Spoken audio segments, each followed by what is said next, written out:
Bonjour tout le monde. Bienvenue à cette séance ordinaire du Conseil municipal lundi 2 mars. Alors, avant de débuter, vous allez voir, il va y avoir beaucoup de lectures, de précisions, de mise à jour sur certains dossiers. Alors, mais avant tout, ça me prendra un proposeur pour accepter l'ordre du jour. Je propose. J'appuie. M. Tanner et M. Hull. Donc, cette page-là. Ici.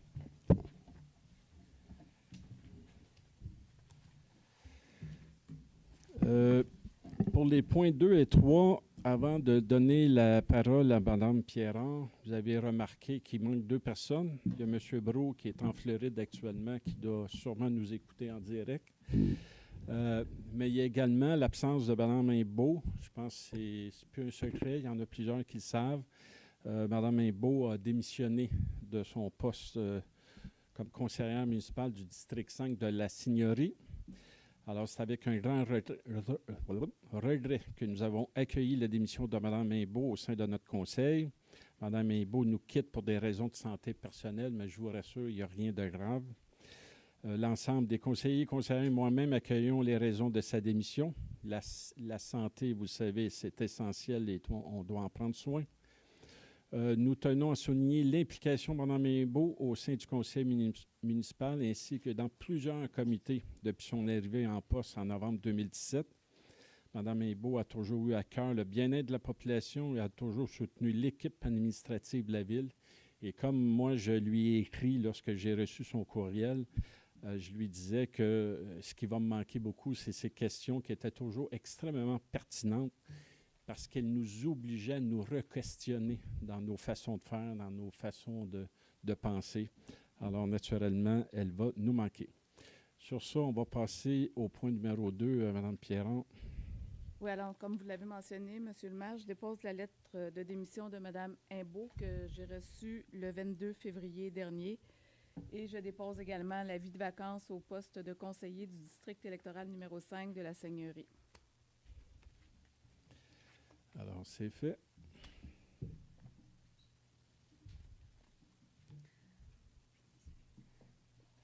Attendez. Pour le point 3, si vous voulez que je poursuive, étant donné la démission de Mme Imbeau, la présidente d'élection doit aviser le conseil de la date retenue pour la tenue de l'élection partielle. Donc, j'avise le conseil que l'élection se tiendra le 14 juin prochain.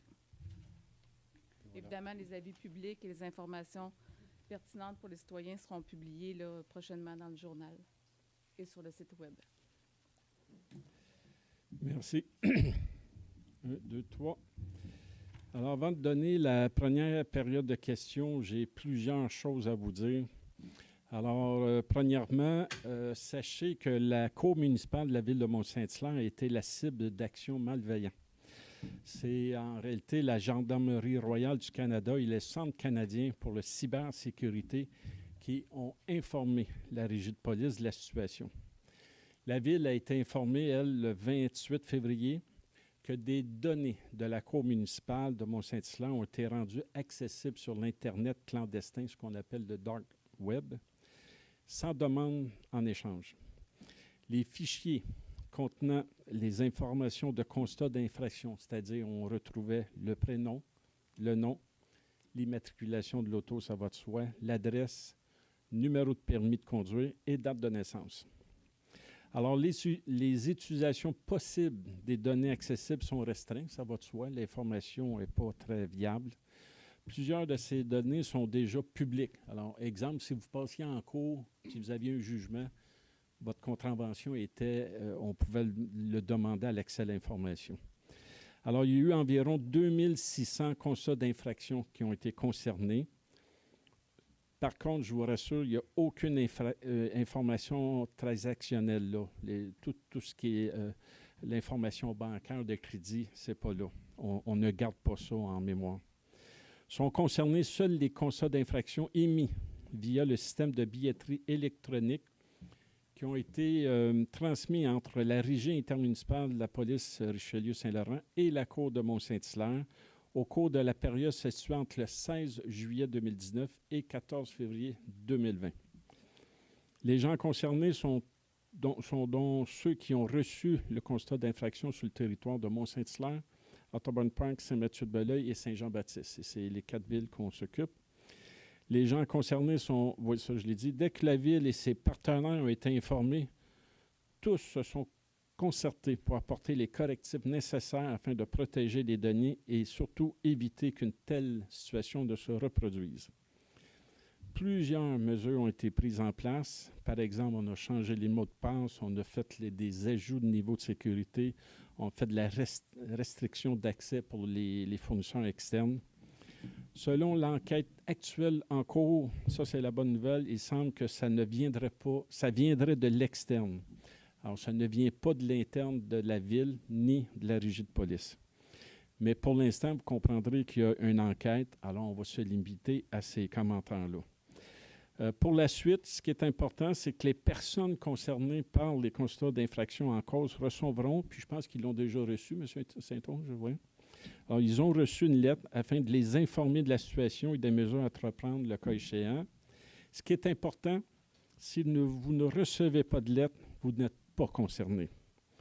Nous considérons les risques faibles compte tenu de la nature des informations rendues accessibles, ce que je disais tantôt. Nous invitons les gens à communiquer avec nous s'ils sont inquiets et nous allons les aider. Une demande a été faite pour que ces données soient retirées sur l'Internet. La Ville prend cette situation très au sérieux et travaille activement à résoudre la situation. C'est la même régie et c'est les mêmes logiciels pour plusieurs villes. Alors, ça s'est passé chez nous, mais ça aurait pu se passer ailleurs. Plusieurs mesures prises pour améliorer la sécurité ont été mises en place, comme je vous ai dit. Et voilà. Autre point que je voulais vous parler, le centre aquatique. Pour vous dire que, comme convenu, on a fait une subvention. Ça a été envoyé en février. On prévoit avoir des nouvelles à l'automne, soit quelque part entre le 21 septembre et le 21 décembre. Entre-temps, afin d'accélérer considérablement le processus, le Conseil a décidé de financer entièrement les plans et devis, et ce, malgré que cette étape aurait pu être subventionnée. Alors, ça représente tout près de 500 000 $, mais il faut comprendre, pour l'inclure dans la subvention, il aurait fallu attendre à l'automne. Et là, après ça, commencer à faire les plans et devis, on reperdait quasiment 8-9 mois. Alors, ce qu'on a voulu faire, c'est on fait des plans et devis immédiatement. Alors, lorsqu'on va avoir la réponse, on va être bon pour aller en appel d'offres immédiatement.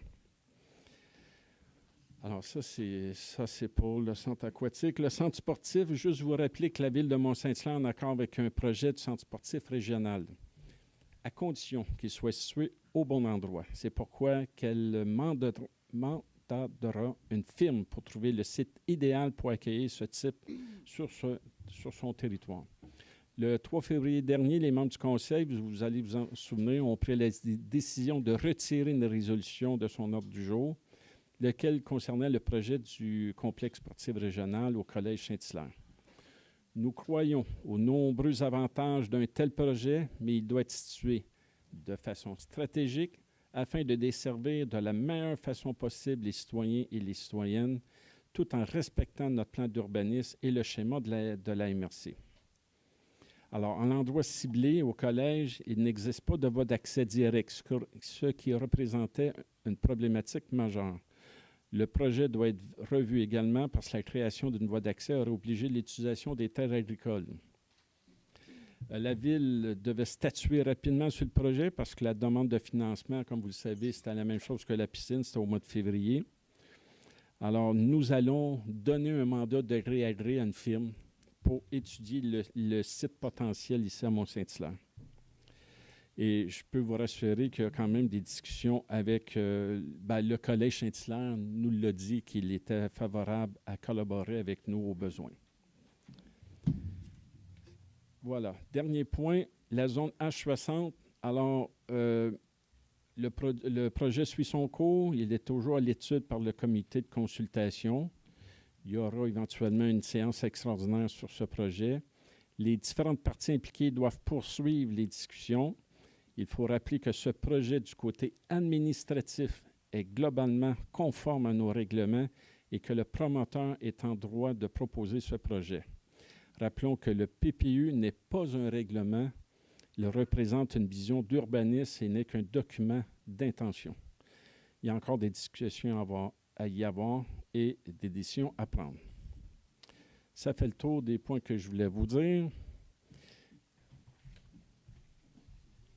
Donnez votre nom à Mme Pierrard. Elle va vous appeler. Juste un instant, s'il vous plaît. Juste Un instant, on va aller prendre un parole. Bernard, M. Vrins, M. Cournoyer. Puis Un nom à la fois, s'il vous plaît. Avant de débuter la période de questions, j'ai une précision à faire encore. Il fait chaud, hein? Oui, pas mal C'est chaud. fou. Oui. On fait sauter le radiateur.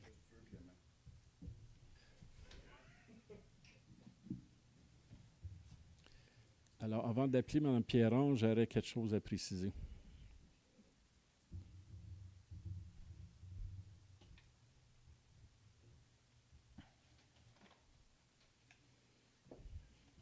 Oui.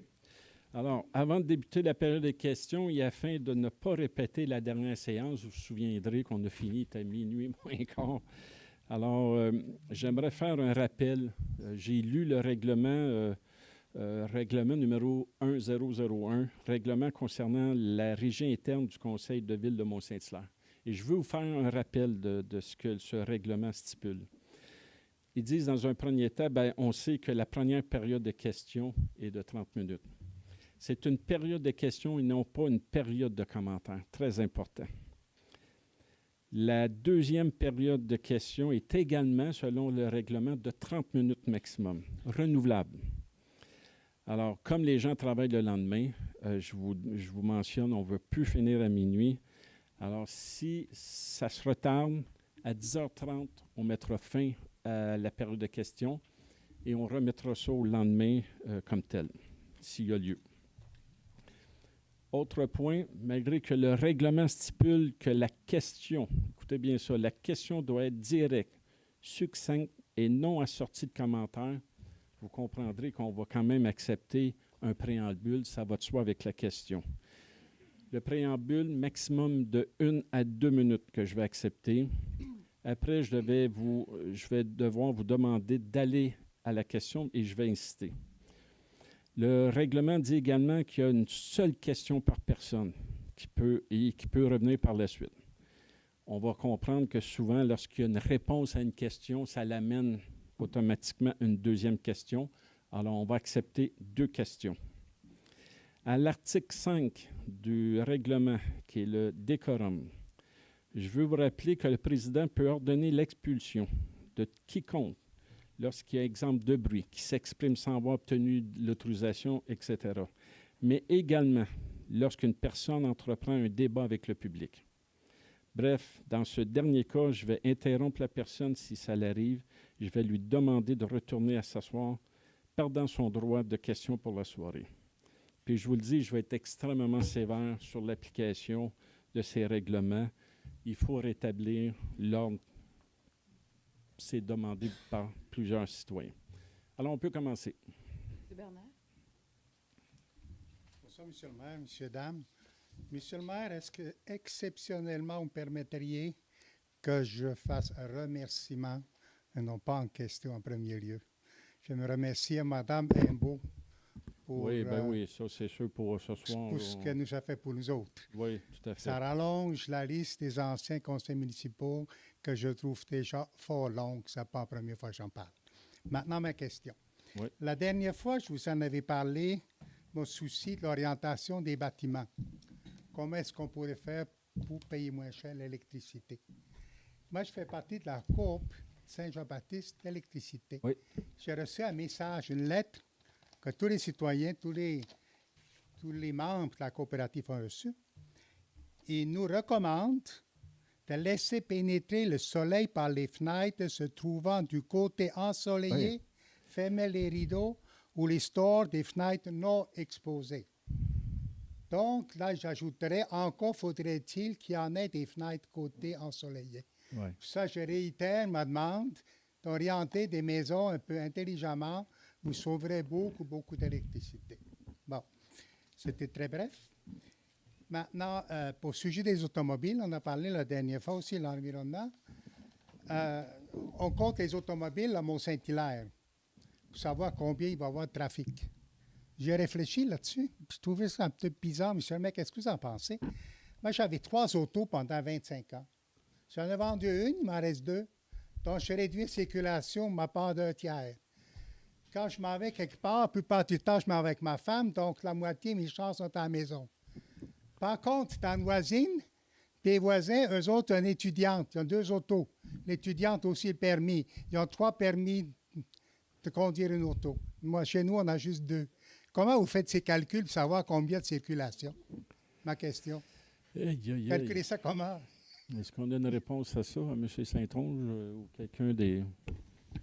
Bon, rapidement, ce sont des normes qui sont établies par le ministère. Donc, ce n'est pas un nombre exact, mais c'est un nombre par ménage. Je sais que les chiffres, il y a quelques années, étaient environ à 2,1, qui ont tendance à baisser année après année. Comme vous l'avez dit, là, plusieurs années, vous en aviez 3, maintenant 2. Donc, c'est des moyennes. Ce n'est pas le permis de conduire, c'est le nombre de voitures. Il y a des gens qui ont une seule voiture et des fois, il y en a qui n'ont pas de voiture, qui ont un permis de conduire. Donc, c'est des logements, ce sont des normes établies par les instances gouvernementales qui font partie des calculs là, lorsqu'ils sont faits. Pour la dernière, toute bref, monsieur le maire, après j'achève. La Casa 116. Je dois vous arrêter parce que vous étiez à votre deuxième question. Non, j'espère que Ne revenez à la fin. la question. Merci. J'aimerais juste, peut-être, si vous lisez de l'article de M. Miles, l'opinion dans le journal, dans Le Devoir, aujourd'hui, il parlait justement du nombre de voitures par ménage, puis comment le nombre de voitures augmente en réalité en ce moment, plutôt que baisser.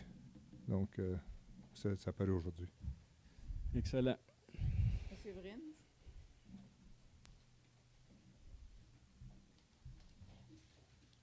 Oui, bonsoir. Bonsoir.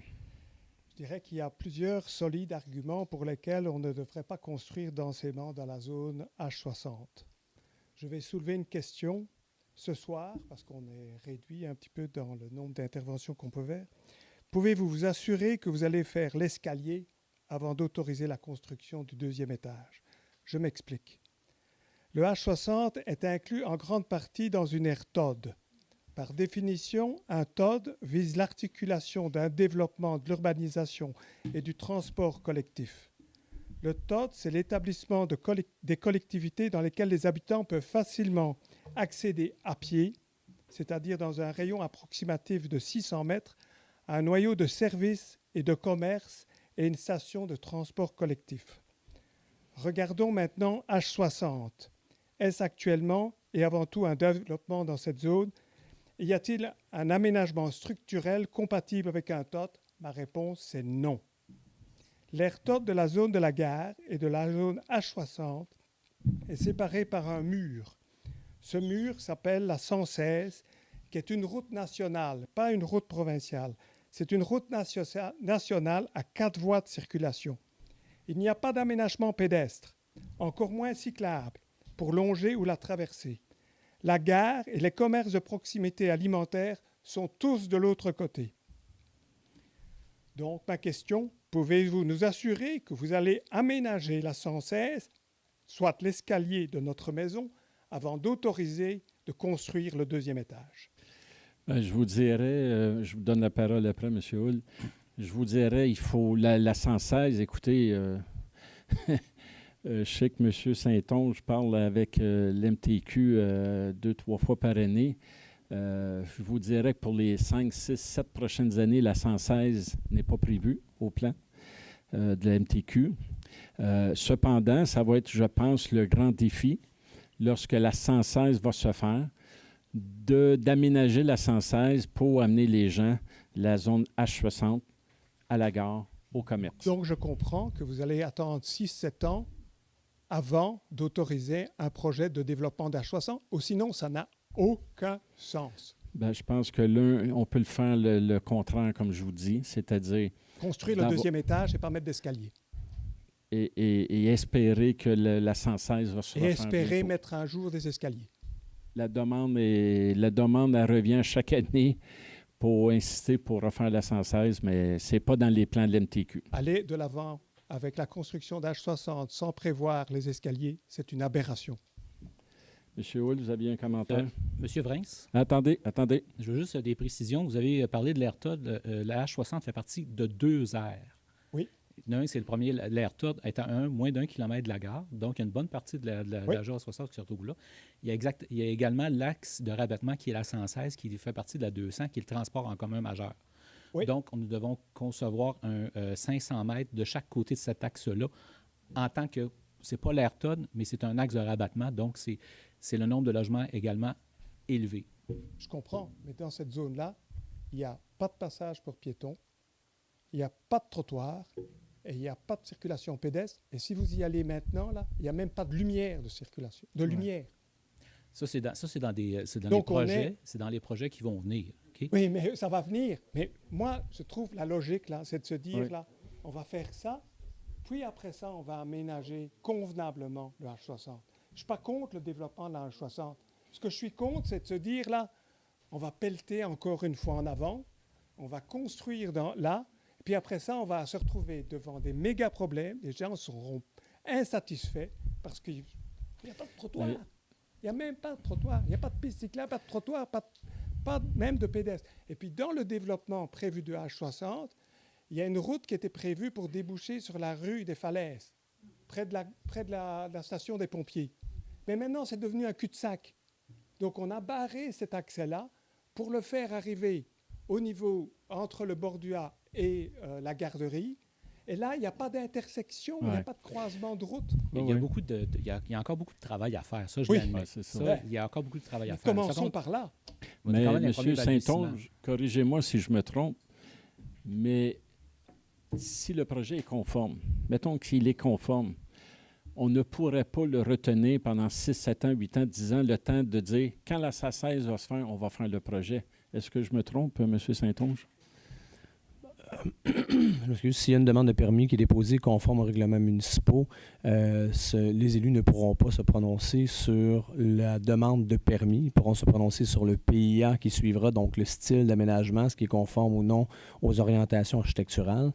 Mais s'il y a une demande de permis conforme à la réglementation en vigueur qui est déposée, le service d'aménagement devra se prononcer indépendamment des élus sur la conformité ou non au règlement. Et ceci en parallèle au processus actuel, qui a une demande qui doit aller devant le CCU, mais pas relatif à l'émission du permis lui-même au niveau du PIA et des règles applicables. Donc, Je vous demande, c'est au moins d'avoir un budget d'accommodement pour accommoder quand même ce projet-là. Ou sinon, là, c'est aller en face d'un problème. Ben, ce que je retiens de votre intervention, puis je l'apprécie, c'est que vous dites aux membres du conseil et en particulier les membres au CCU de dire prévoyez dans l'aménagement un moyen pour traverser les gens, pour aller à la gare, aller dans les commerces. Alors ça, je pense que c'était déjà, comme M. Hull l'a dit, c'est prévu. Et de le faire conjointement, Oui. pas après et attendre que les problèmes se posent. C'est sûr, si la 116 se faisait demain matin, on réglerait beaucoup de problèmes dans vos inquiétudes, là. Merci. Monsieur Cournoyer.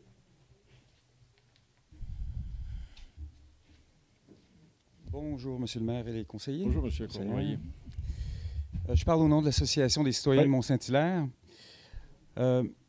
A16, H60, Oui, Camping Laurier, oui, garage municipal, les cabines à l'entrée de Mont-Saint-Hilaire, oui. condo chez TELUS, condo Saint-Georges, le terrain vacant à côté de la pharmaceutique, etc.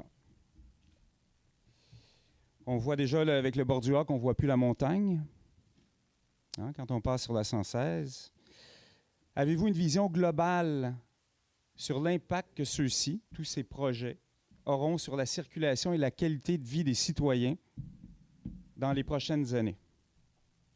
À notre connaissance, non, mais si le directeur de l'urbanisme était là, on aurait pu lui poser la question. Monsieur Saint-Onge, avez-vous une réponse à ça? Parce qu'ici, au Conseil, on ne l'a jamais vu comme tel sur l'ensemble de tous ces développements-là. Hey, s'il vous plaît. alors, ce que je peux vous dire, c'est que vous avez PPU, PUD qui sont en place, dans lesquels certains éléments sont relevés. Maintenant, les études de circulation, je sais qu'elles sont faites par développement, par réflexion stratégique. Maintenant, est-ce qu'il y a un projet vu d'ensemble qui a été fait?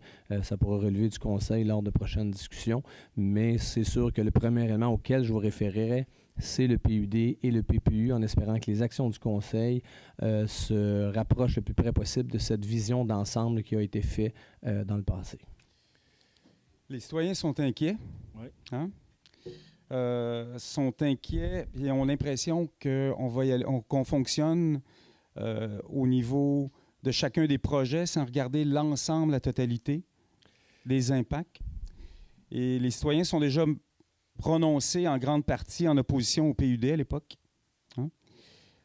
Si on regarde la quantité de signatures qu'on a obtenues, c'est quand même assez majeur dans une ville comme ici. Le PUD a passé. Hein? Notre patrimoine, le motus de la ville, c'est l'emblème de la ville. Hein? Ouais. Si je peux vous rassurer, on a eu une discussion, les membres du conseil, tantôt. On a demandé au directeur de l'urbanisme de nous ramener le plan d'urbanisme. On veut le revoir, on veut le regarder, on veut... Est-ce qu'il y a lieu de le modifier? Regardez, retenez ça, là. Vous allez peut-être voir des changements. Parce que nous-mêmes, les membres du conseil, là, dans certains cas, il y a des malaises qui se créent, je le sens, je le vois d'un ou de l'autre. Puis j'ai dit, regardez, réglons ces malaises-là qu'on vit régulièrement. Voyons le plan d'urbanisme, puis s'il faut, on va le remodifier. Nous sommes dans une ville enclavée. Est-ce qu'on peut reprendre le contrôle sur le développement effréné? Et voilà. Je pense que vous avez bien compris. Ouais, merci. Merci. Monsieur Tremblay.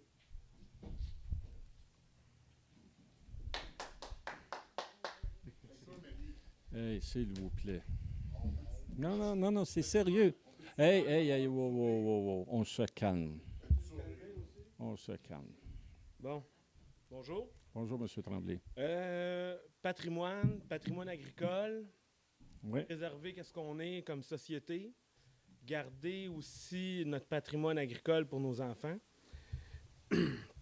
Moi, j'ai vu dernièrement, vous avez sorti un sondage sur la conservation et accessibilité au milieu naturel. Puis il y a une question il y a plein de belles questions au début, tu sais, voulez-vous vous promener avec vos chiens, à cheval, en vélo, dans le Piémont?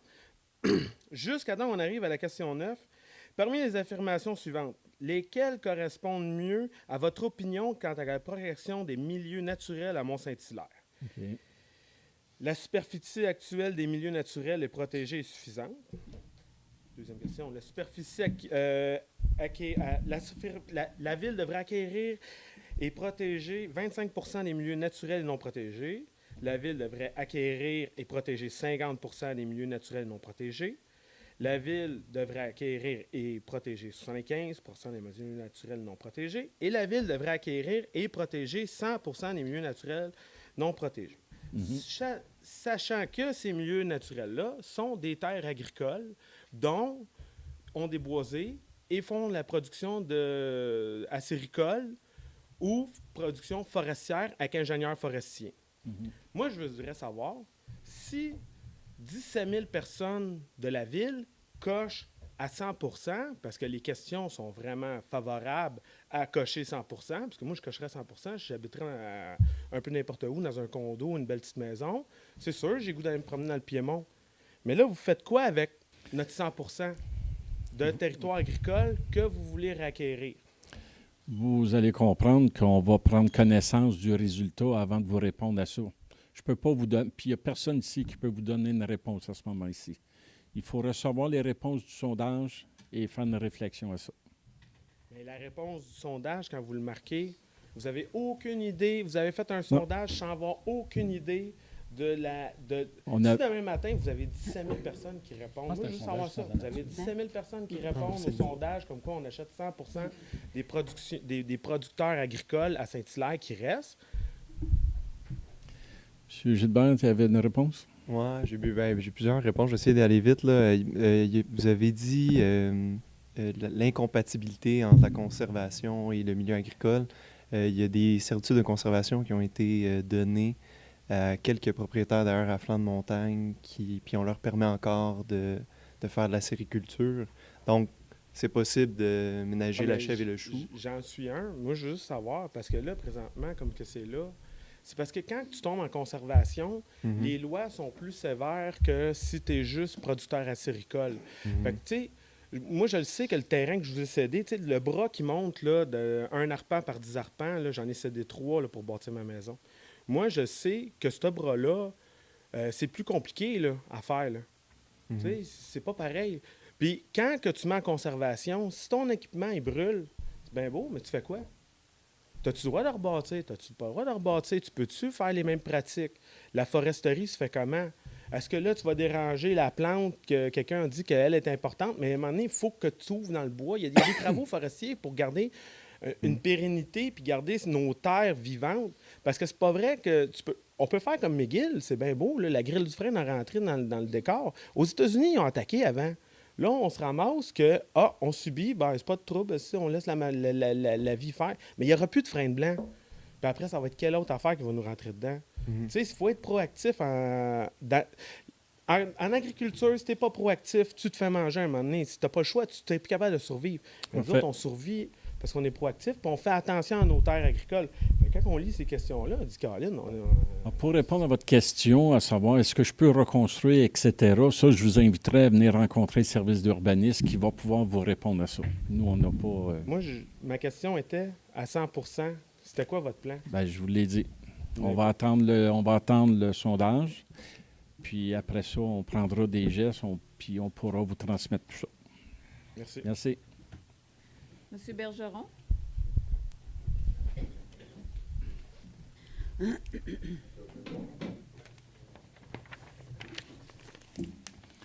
Madame, messieurs, Bonsoir, monsieur M. le maire. Bergeron. Moi, monsieur le maire, je viens vous parler aujourd'hui du règlement qui va passer aujourd'hui, item 30. Le projet de règlement concernant le développement de la rue des Vétérans. Quel point vous me dites? Le point 30, Le point 30. le projet de règlement est à derrière. J'en ai pris... Oh! J'en ai pris connaissance rapidement. OK. Et j'avais fait mes devoirs à devenir concernant la réglementation. Ça, c'est le règlement qu'on avait regardé. Vous étiez là, non? Oui. D'accord. Je vois dans le règlement qu'il y a eu des modifications, effectivement, conformes peut-être à la réunion, mais il y en a qui n'ont pas été faites. Et il y a des items qui apparaissaient à la réglementation de la ville depuis 2011. Le règlement, on va y aller calmement, là, c'est le règlement de la zone H97. C'est un règlement qui date de 2017. Avant, c'était H113-2011. Qu'est-ce qu'on disait? Pour ça, là-dessus, on peut construire du trifamilial, du multifamilial 4 à 6 logements et 5 multifamiliales, 7 logements et plus, maximum 3 étages. Là, je regarde le règlement concernant les étages, je regarde à la fin. C'est plus 3, maintenant ils vont en bâtir 4. Bien, je me dis, ça fait depuis 2011 qu'on dit à tout le monde, c'est 4. On fait un règlement aujourd'hui, puis on dit, c'est plus 4, c'est 3. Mais ça, c'est... J'ai pas fini. Je regarde au niveau des stationnements. Même chose. Dans le règlement de la ville, depuis des années, on voit, au niveau du stationnement, assurer des cases de stationnement selon les normes ci-après. Ça, c'est dans le règlement, l'article 333, le règlement 1235 du 19 octobre 2018. La zone H96, un minimum de 2 cases de stationnement intérieur par logement. La zone 97, 98, 99 et 100, une case et demie de stationnement de logement. Je regarde le règlement. On dit, la zone 96 est bâtie. Et effectivement, oui, il y a 2 cases de stationnement par logement intérieur. La zone 97, le règlement qu'on propose à soir, minimum une case de stationnement par logement, des cases doivent être intérieures. Mais ce que je comprends, là... Non, préambule est trop long. Je comprends très bien où vous voulez en venir.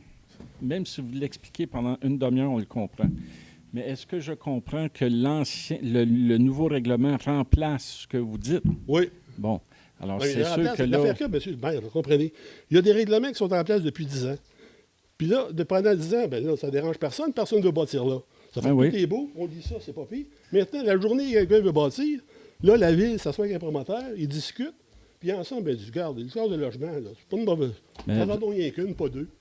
Mais Moi, vous- monsieur, mais dans vous vos avez règlements, raison. Monsieur le maire, là, dans le TOD, c'est marqué, le 1er mai 2017, la Ville a payé des consultants, SM Incorporé, le groupe conseil BC2 Incorporé, le conseil stratégique Brodage et Frenette. Ces gens-là ont étudié à patente, puis vous avez payé pour, on a payé pour. Mhm. Puis quand il arrive le temps de bâtir, on ne les écoute pas. Mais écoutez, je pense que vous étiez là quand je l'avais dit. Un projet, il est toujours là en évolution.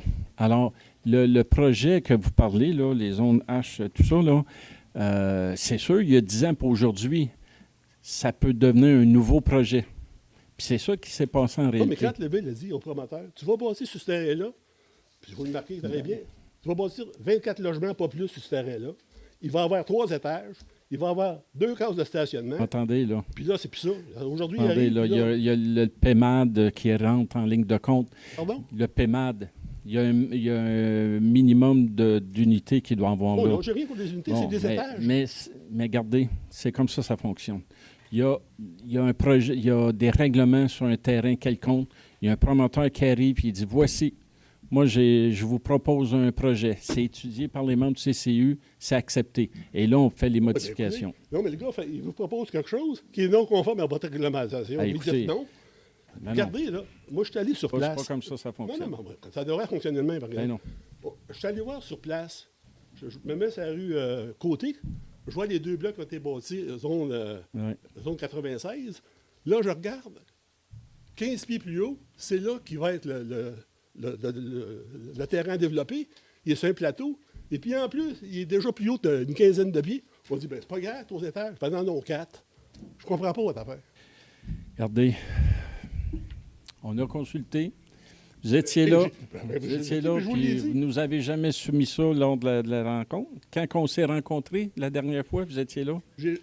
À la réunion, on était 3, on n'était pas 15. Oui, non, je comprends. On était 3. Mais ça, là, Puis pourquoi moi, vous ne l'avez pas Mon soumis? dada, c'est des stationnements et les hauteurs des bâtiments. Puis j'étais là pour vous parler Parfait. des stationnements. Vous payez du monde qui vous disent, là, c'est pas bien là, je l'ai devant moi, là, dans le rapport de la TOD, du TOD. Secteur de la gare, c'est une population active avec un taux de motorisation élevé, 2 autos par logis. La Ville a fait un sondage pour le TOD de Mont-Saint-Hilaire et l'étude faite par les consultants machins vous dit qu'il y a 2 autos en moyenne par logement. Vous êtes au bloc, bâtir un bloc, pas 3 étages, mais en 4. Puis en plus, mettons rien qu'un parking au lieu de 2. Vos chiffres, vos papiers disent 2 et vous faites 1. On prend note de ce que vous dites, mais regardez, ça ne veut pas dire qu'on partage. Pas s'asseoir, là. J'ai beau vous dire ce que je veux, là. Mais là, ça va être voté tantôt dans 10 minutes. Oui. Ça me donne quoi de vous parler? Bien, écoutez, on a eu une Ça me donne consultation. quoi dans la réunion? On a eu une consultation. Ben, Les j'étais gens- là. Vous voyez, pourquoi vous ne nous avez pas soumis ça? Monsieur, Non, mais... êtes-vous sérieux ou vous riez de moi? Non. Vous nous avez parlé de ça? Non, mais monsieur, la Ville, avec le promoteur, il travaille sur un projet de règlement, puis le promoteur me l'a dit, ça fait 12 mois, 15 mois, je travaille là-dessus avec la Ville. Moi, j'ai été une réunion, la réunion a duré 1 heure maximum. Puis là, moi, il fallait que je donne plus d'arguments que l'autre m'a OK. donné pendant 1 an et demi. Regardez, on a eu une consultation. On a eu même à la demande une modification qui a été apportée au règlement. Au règlement. Regardez, Vous respectez vos règlements, je autrement, ça ne donne rien à ne faire. suis pas d'accord avec vous. C'est votre interprétation. Alors, on perd notre temps. Pourquoi on fait des réunions sur. On va s'entendre sur une donnée, puis après ça, vous ouvrirez le bord. C'est votre On les a interprétation. consultés, mais ils ont oublié de nous dire ça. Moi, je vous invite à venir rencontrer le service d'urbanisme qui va vous expliquer la façon de l'interpréter qui n'est pas correcte. Vous jouez à cachette avec nous autres. C'est ça la Ah. vérité. Vous jouez à cachette. Bon retour. Monsieur Larocque. Là, monsieur Larocque, juste pour vous rappeler. Non, là, c'est moi. Hey, si c'est on moi est au qui parle. Québec, on a le droit de parole. On Non. n'est pas en Afrique. Non, vous n'avez pas compris. Monsieur, allez vous asseoir. Allez vous asseoir. Donc, Hey, allez vous asseoir. ma terre ici. Allez vous asseoir. Pourquoi? Je vous demande d'aller vous asseoir. Vous avez monsieur été le maire. d'une impolitesse que j'accepte pas. Pas été. J'ai juste dit qu'on a un droit de parole, monsieur le maire. Je vous demande d'aller vous asseoir. Je peux aller m'asseoir, monsieur le maire, mais vous Alors- allez lâcher nos terres. Prochain, Mme Pierre. Monsieur Duval. On le sait bien, vous n'êtes pas content avec ce qu'on a pris comme décision sur votre terre. Puis là, on est des méchants. Vous nous volez. Vous nous volez nos terres. OK. Vous nous volez nos terres. Allez-y, on vous écoute. Bonsoir, le CCU. Il y a 3 points à l'ordre du jour ce soir, 24, 25, 26. Le procès verbal n'est pas disponible. Non. C'est pas la première fois que je soulève le CCU. M. Hull me l'a expliqué. M. Brault me l'avait Il n'est expliqué. pas en arrière? Non. M. Hull me l'avait expliqué. M. Brault aussi. C'est que la procédure, une fois que le procès verbal est disponible, le Conseil doit l'accuser réception. Ah oui. Dans un deuxième temps, vous prenez des décisions sur certaines des recommandations soumises dans le procès verbal. Tout ça, je trouve que c'est légalement peut-être correct. Je ne suis pas avocat, mais je trouve que démocratiquement, il y a un manque à gagner parce que même s'il avait été disponible ce soir, on arrive à 7h15, on en prend connaissance. Si je n'avais pas eu le temps de parler dans la première demi-heure, vous faites votre réunion du Conseil, vous approuvez les recommandations, et si j'ai une objection quelconque, quand je viens dans la deuxième période pour en parler, vous avez déjà pris la décision, je suis cuit. Ça ne marche pas. Je veux dire, c'est peut-être légalement correct, mais démocratiquement, il y a un manque énorme dans ce processus-là. J'avais déjà suggéré, après je me tais, allez-y. J'avais déjà suggéré de faire pour le PPU, le procès verbal du CCU, ce que vous faites pour la séance du conseil municipal, de mettre sur le site de la ville un projet. Hein, la réunion du conseil, on l'a là en arrivant, mais on l'a toujours sur le site. Mettez un projet du procès verbal, finalisez-le quand vous avez le début de réunion, et là, si on veut faire des interventions, on peut intervenir en gain de cause. Parce que même si j'avais eu le procès verbal ce soir, là, à moins de le lire au complet, tous ces chiffres-là, je vous l'ai déjà dit, M. Hull, vous pourriez me dire n'importe quoi. Je pense que dans la salle, je ne sais pas si vous prendre la salle à témoin, là, mais je vais le faire. Vous demandez qui dans la salle pourrait dire ce dont il s'agit. Et je pense que démocratiquement, on peut corriger ça facilement en mettant le procès comme projet sur le site web. On va le ramener. On va le ramener parce qu'il me semble, puis on pourra le vérifier, là, qu'il y a des villes qui le font. Alors, peut-être qu'on est rendu là, dans notre façon de faire. Oui. Alors, je sais qu'il y avait des questions de loi et tout ça, mais laissez-nous le regarder à nouveau, parce qu'effectivement, vous avez raison, lorsqu'on l'adopte... On ne peut plus rien faire. Non. Même si on fait des bons commentaires, c'est ça. Ça tombe dans le trou. OK. OK. On va le regarder à nouveau. OK, merci. Merci. Monsieur Hall. Alors, dernière question pour la première période, M. Hall. Bonsoir, on en poser juste un, je poserai l'autre à l'autre réunion, à l'autre assemblée. Concernant les avis publics, là, j'aimerais savoir c'est quoi pour ce qui concerne le spa ce soir. Oui. Le spa, c'est une demande d'autorisation pour vendre d'alcool sur une terrasse à l'arrière. Maintenant, c'est un agrandissement? Non, ce n'est pas un agrandissement. C'est juste une demande de permis. Parce que moi, je me pose des questions. Là. Si on accorde d'autres des permis supplémentaires, puis qu'on ne règle pas le stationnement, là, on devrait commencer par régler le stationnement avant de... si on veut agrandir c'est des bars, quelque chose de même. Il n'y a pas d'agrandissement. C'est pas d'agrandissement, c'est des choses qui sont déjà là. En réalité, c'est de prolonger son permis d'alcool à l'extérieur. Près de la piscine, il y a déjà une terrasse et tout ça, puis ils veulent le transférer là. Monsieur Saint-Onge, est-ce qu'on sait ce qui arrive avec le stationnement? Est-ce qu'on a de l'info? Ça fait longtemps qu'on l'a... Non, je ne peux pas vous dire. Il faut regarder avec le service de l'urbanisme. Il y avait des projets. Il y a des projets d'agrandissement. Oui. Agrandissement de stationnement aussi de leur côté et non pas de l'autre côté de la rue. Oui, la demande ce soir, c'est simplement pour permettre la distribution et la vente d'alcool dans un gazebo déjà construit sur le bord de la piscine pour offrir le vin là et que les gens soient obligés d'aller à l'intérieur pour retourner à l'extérieur. Donc, c'est juste ça. C'est pas la Régie des alcools, comment ça? C'est la ville qui... C'est la Régie des alcools, mais la ville doit se prononcer. La Régie des alcools demande un avis de 30 jours. Correct. Que ce soit conforme, oui. Maintenant, juste concernant les avis publics, là, ça a marqué dans le régional de consulter l'avis public à l'hôtel de ville. Normalement, là, à différents endroits, j'ai été en campagne, moi, là, les avis publics sont accessibles. La fin de semaine, on sont dans une place où on peut en prendre connaissance. Moi, je suis venu samedi pour prendre connaissance de la vie publique, puis les portes sont barrées. Comment on peut en prendre connaissance? Mme Pierron, avez-vous des commentaires sur ça, peut-être? Non, ce que la loi dit, c'est que ça doit être affiché au babillard situé à l'hôtel de ville, mais ici, le babillard est à l'intérieur. Il n'y a pas de babillard à l'extérieur. C'est comme ça depuis longtemps, si je comprends bien. Mon autre question, elle reviendrait, madame, après le conseil. Merci. Alors, on va passer à la séance ordinaire. On est rendu au point numéro 5. Alors, j'ai besoin d'un proposeur afin d'approuver le procès-verbal de la séance ordinaire du 3 février 2020. Je propose. Madame Minier. J'appuie. Monsieur Gilbert.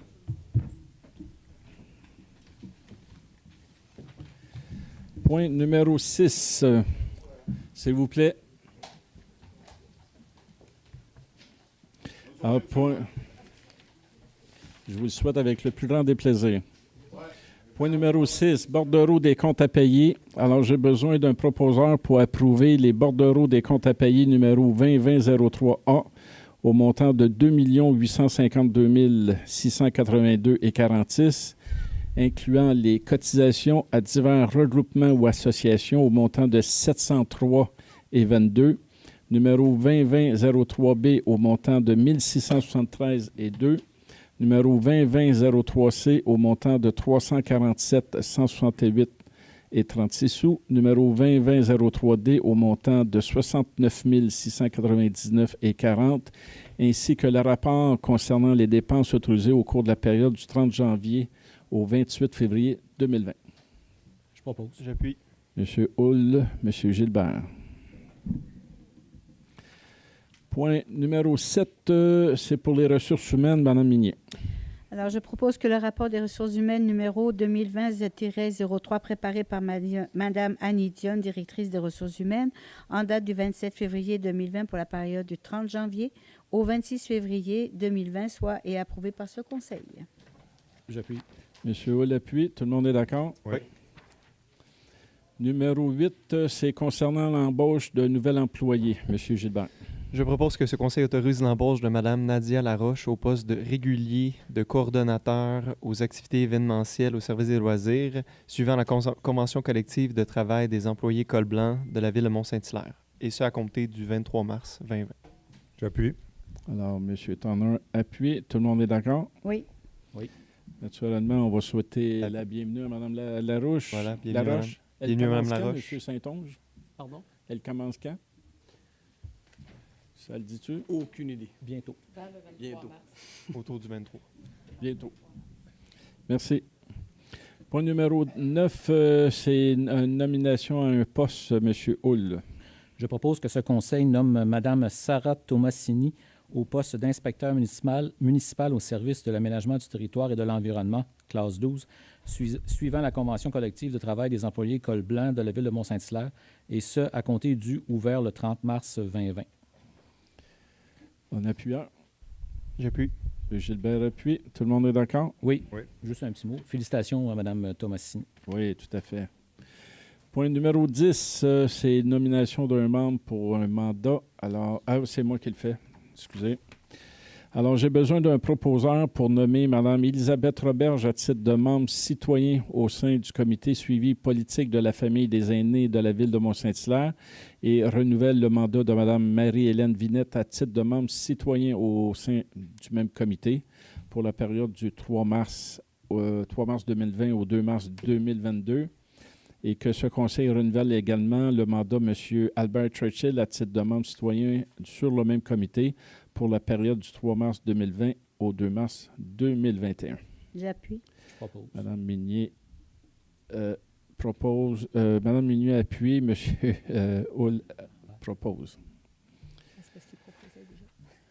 Alors, point numéro 11, renouvellement de mandat, M. Gilbert. Oui, il s'agit du mandat du comité de la zone A16. Donc, je propose que ce conseil renouvelle le mandat de Mme Jocelyne Lang et Rachel Prévost, ainsi que des messieurs Jean-Philippe Belrose, Olivier Goyette, Jean-Yves Héroux, Jacques Morneau et Claude Roy, à titre de membres citoyens au sein du CASA 16 pour la période du 3 mars 2020 au 2 mars 2021. J'appuie.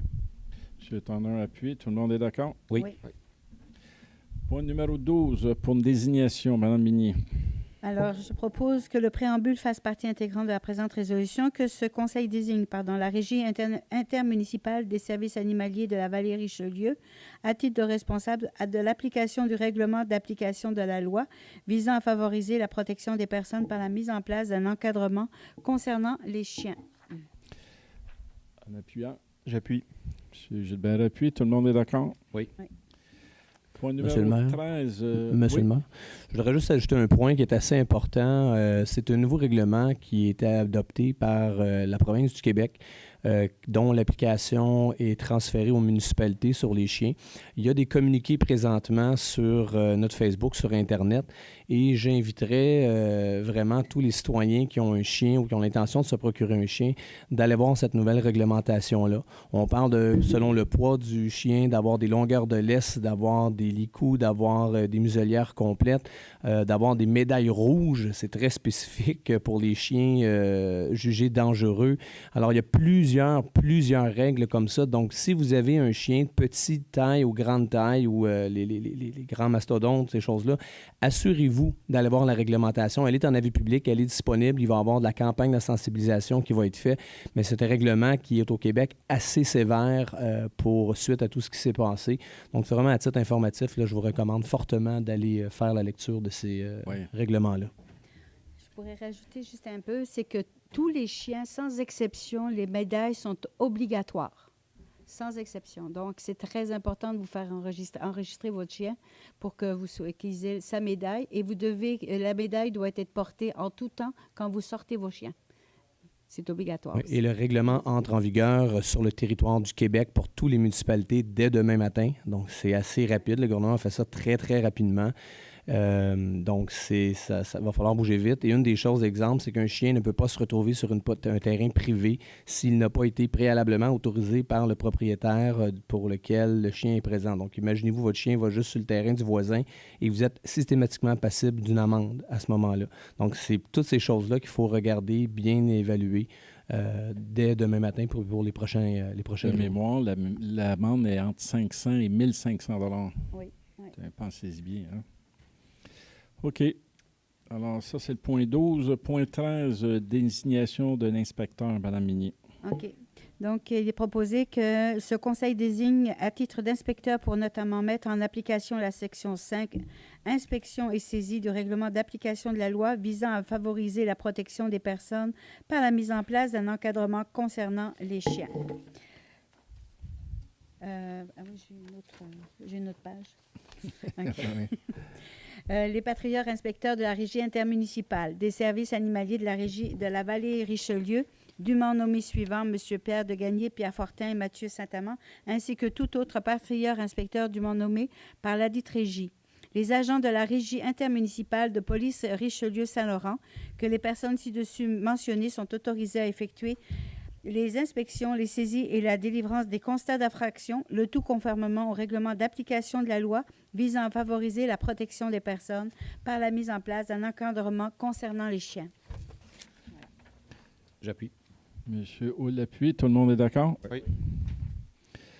Point numéro 14. Alors, j'ai besoin d'un proposeur pour que la Ville de Mont-Saint-Hilaire demande à la Commission de la représentation électorale de lui confirmer qu'elle remplit bien les conditions requises pour procéder à la reconstruction de la division du territoire de la Ville de Mont-Saint-Hilaire en districts électoraux et que le document fait partie intégrante du document. En réalité, on ne change rien. C'est les mêmes districts électoraux. Alors, un proposeur. Je propose. J'appuie. Monsieur Hull propose, Monsieur Tanner appuie. C'est les deux, oui.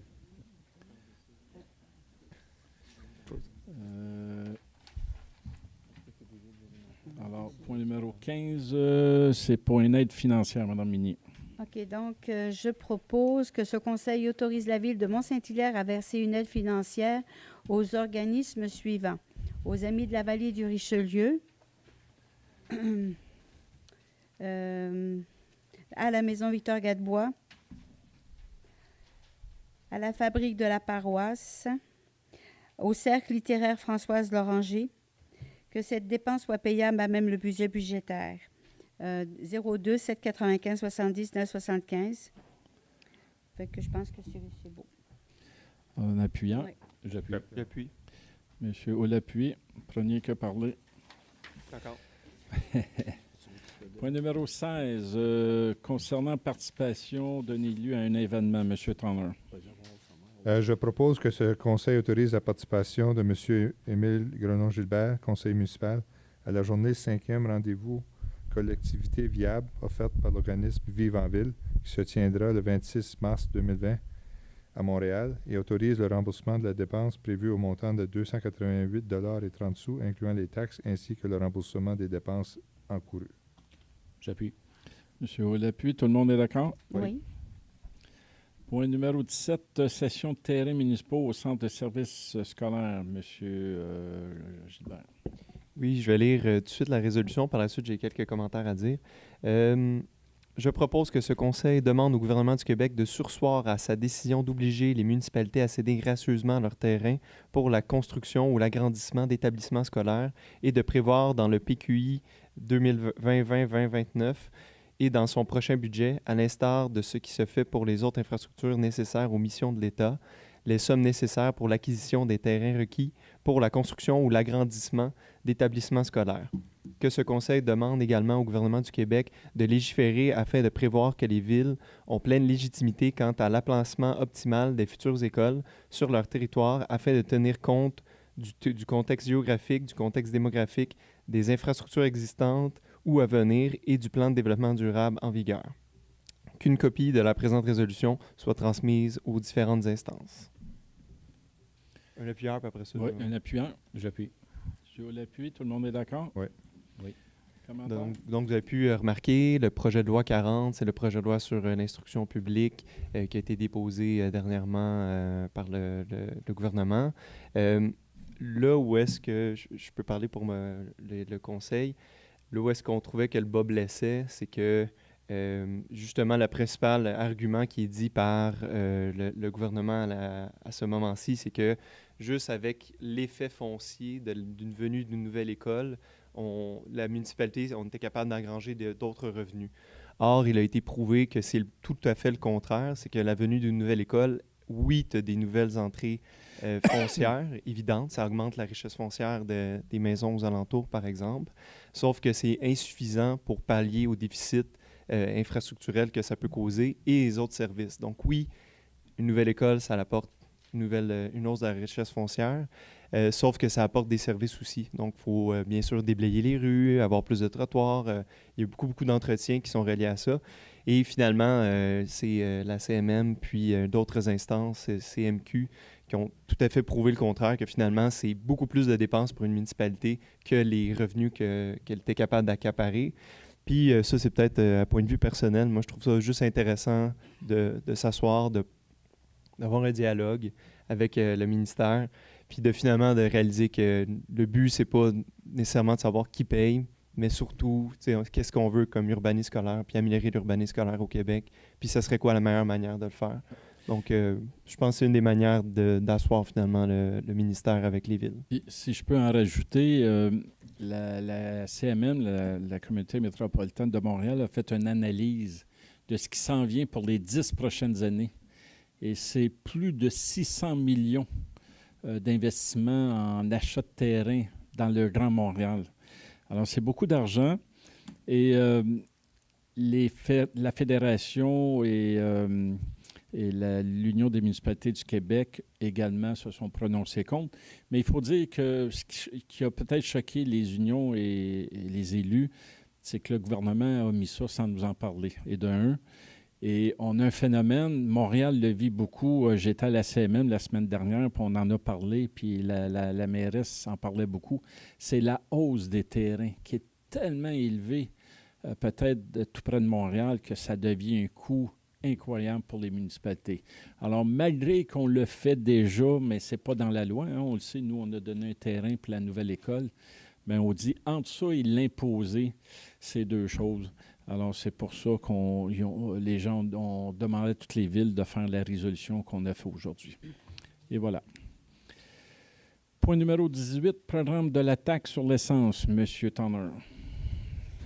Considérant que la Ville de Mont-Saint-Hilaire a pris connaissance du guide relatif aux modalités de versement de la contribution gouvernementale dans le cadre du programme de la taxe sur l'essence et la contribution du Québec pour les années 2014 à 2018, il est proposé que la Ville de Mont-Saint-Hilaire s'engage à respecter les modalités du guide qui s'appliquent à elle.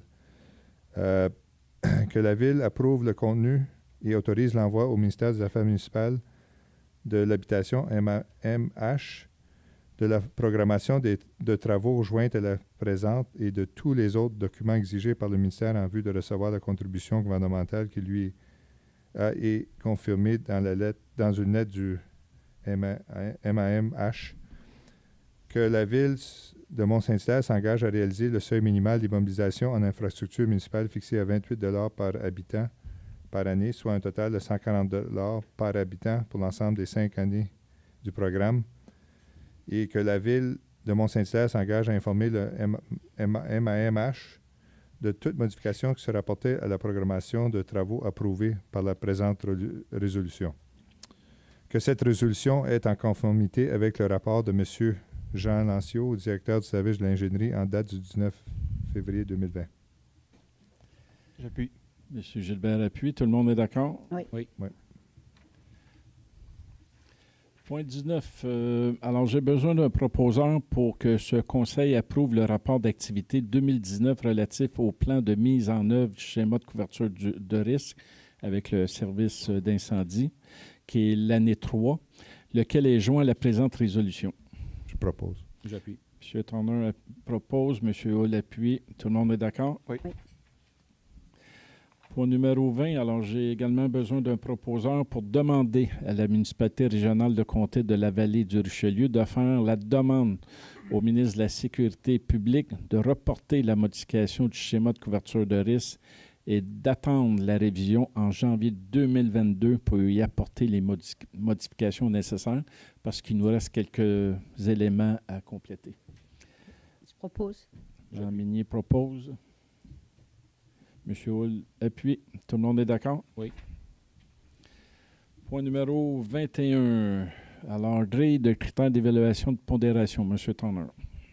Je propose que ce conseil approuve la grille des critères d'évaluation et de pondération des offres de services professionnels en matière de coordination et d'animation d'un comité consultatif, laquelle grille est jointe à la présente résolution comme annexe A pour en faire partie intégrale. J'appuie.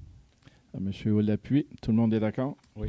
On fait référence à la grille de pondération pour le CASA 16. Oui, pour CASA 16, pour le choix comment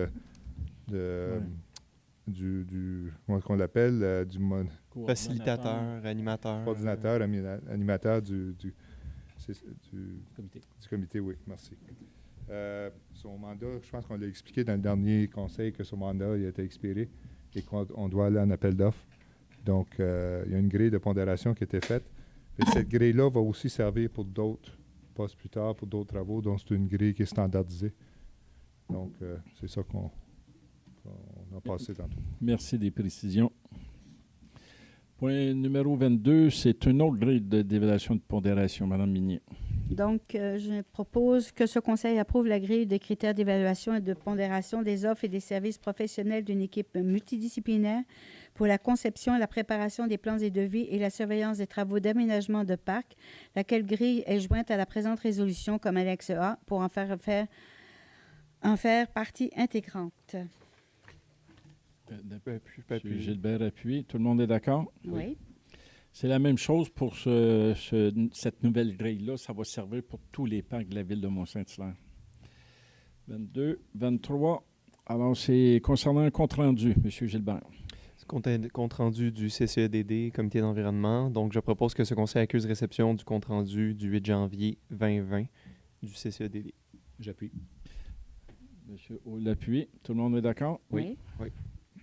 Peut-être un petit suivi, rien à signaler. On continue nos deux politiques, là, celle-là, la politique d'agriculture urbaine et la politique du développement durable. Excellent. Point 24, ça concerne un procès verbal de M. Hull. Je propose que ce conseil accuse réception du procès verbal de la réunion ordinaire du 25 février 2020 du comité consultatif d'urbanisme de la ville de Mont-Saint-Hilaire. J'appuie. Madame Minier appuie. Tout le monde est d'accord? Oui. Point 25, c'est concernant les PIA. Monsieur Houle. Je propose que ce conseil approuve les plans d'implantation et d'intégration architecturale et les recommandations de CCU 2002-25-07 à 2002-25-16. J'appuie. Madame Minier appuie. Tout le monde est d'accord? Oui. Point 26, c'est concernant les refus des PIA. Monsieur Houle. Je propose que ce conseil refuse les plans d'implantation et d'intégration architecturale et les recommandations suivantes: CCU 2002-25-11, CCU 2002-25-17 et CCU 2002-25-18. J'appuie. Monsieur Gilbert appuie. Tout le monde est d'accord? Oui. Point 27, alors c'est une dérogation mineure. On va vous faire la lecture du document et s'il y a des questions, on va y répondre par la suite et l'adoption en finale. Monsieur Houle. Monsieur le maire, donnez-vous 2 petites secondes avant. Monsieur Duval, oui, vous êtes là. Je vais vous viser, mais je vais informer en même temps la population poliment dans tout ça. C'est juste pour vous dire que j'ai bien entendu vos certaines doléances lors de séances précédentes. Nous allons présenter la dérogation mineure et si jamais il y a des questions, elle a été publiée, elle a été mise dans les journaux, elle est affichée sur ton babillard. Si jamais il y a des questions, si c'est une dérogation, on s'entend, de 22 cm sur le coin d'un balcon, nous éviterons les présentations à ne plus finir et nous concentrons sur des dossiers peut-être plus chauds à l'avenir ou plus d'intérêt public. Alors, cependant, la loi nous oblige à la présenter, nous oblige à vous offrir la chance de poser des questions.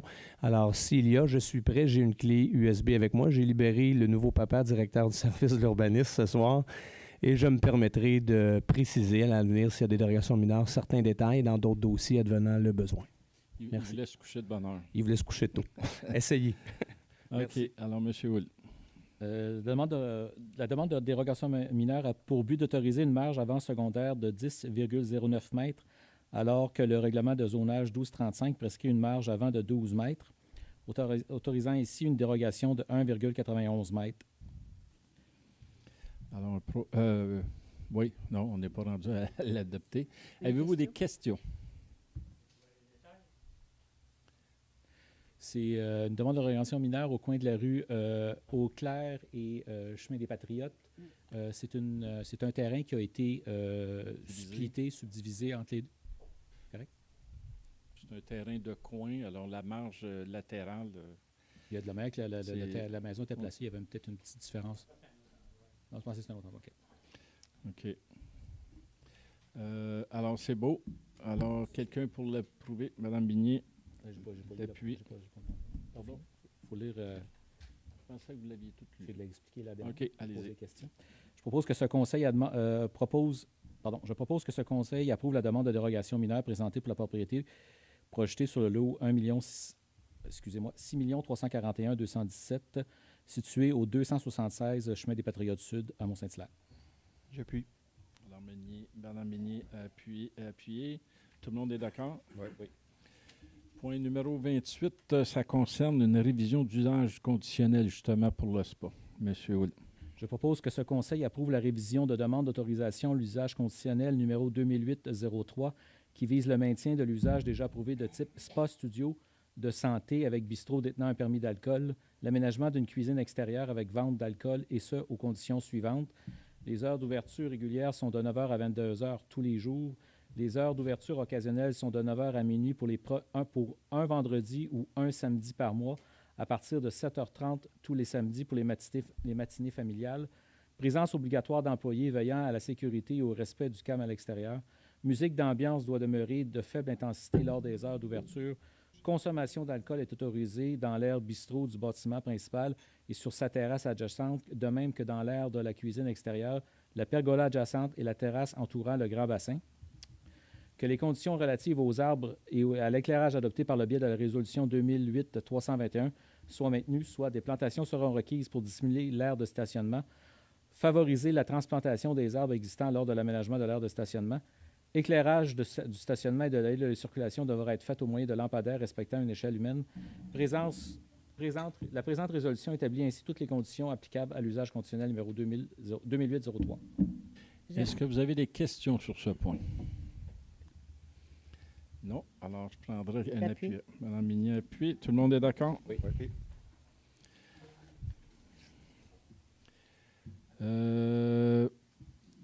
Point 29. Ah oui, c'est ça. Point 29, demande d'autorisation, M. Hull. Je propose que ce conseil accepte d'appuyer la demande de la compagnie 2-2964-3434 Québec Inc. afin d'obtenir de la Commission de protection du territoire agricole du Québec une autorisation afin d'aliéner l'ensemble des lots constitués des lots 1 818 196, 1 818 201 et 1 818 214 au cadastre du Québec. Je vais appuyer. Monsieur Gilbert appuie. Tout le monde est d'accord? Peut-être dire un petit mot. Je vois des question marks dans la face des gens. Ouais. OK, vas-y. Juste vous informer que c'est les terrains qui sont adjacents à la sortie 115 de l'autoroute en allant vers Québec. Là, quand on sort de l'autoroute 20, il y a un terrain qui est un genre de pointe qui est là depuis des années. Qui est à vendre depuis... Qui est à vendre depuis très longtemps, puis que la CPTAC avait déjà autorisé en 2007-2008 le changement de zonage.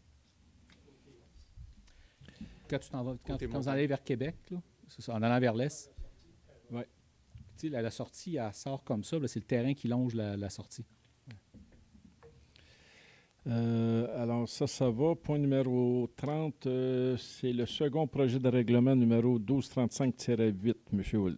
Je propose que le second projet de règlement numéro 1235-8, intitulé « Règlement amendant le règlement de zonage numéro 1235 afin de remplacer la grille des spécifications de la zone H97, de créer la zone H97.1 en regroupant les zones H98, H99 et H100 et de créer la grille des spécifications de la zone H91.1 et d'établir les dispositions particulières applicables aux zones H96, 97 et 97.1. J'appuie. M. Gilbert appuie. Tout le monde est d'accord? Oui. Point 31, le règlement numéro 828-45, M. Gilbert.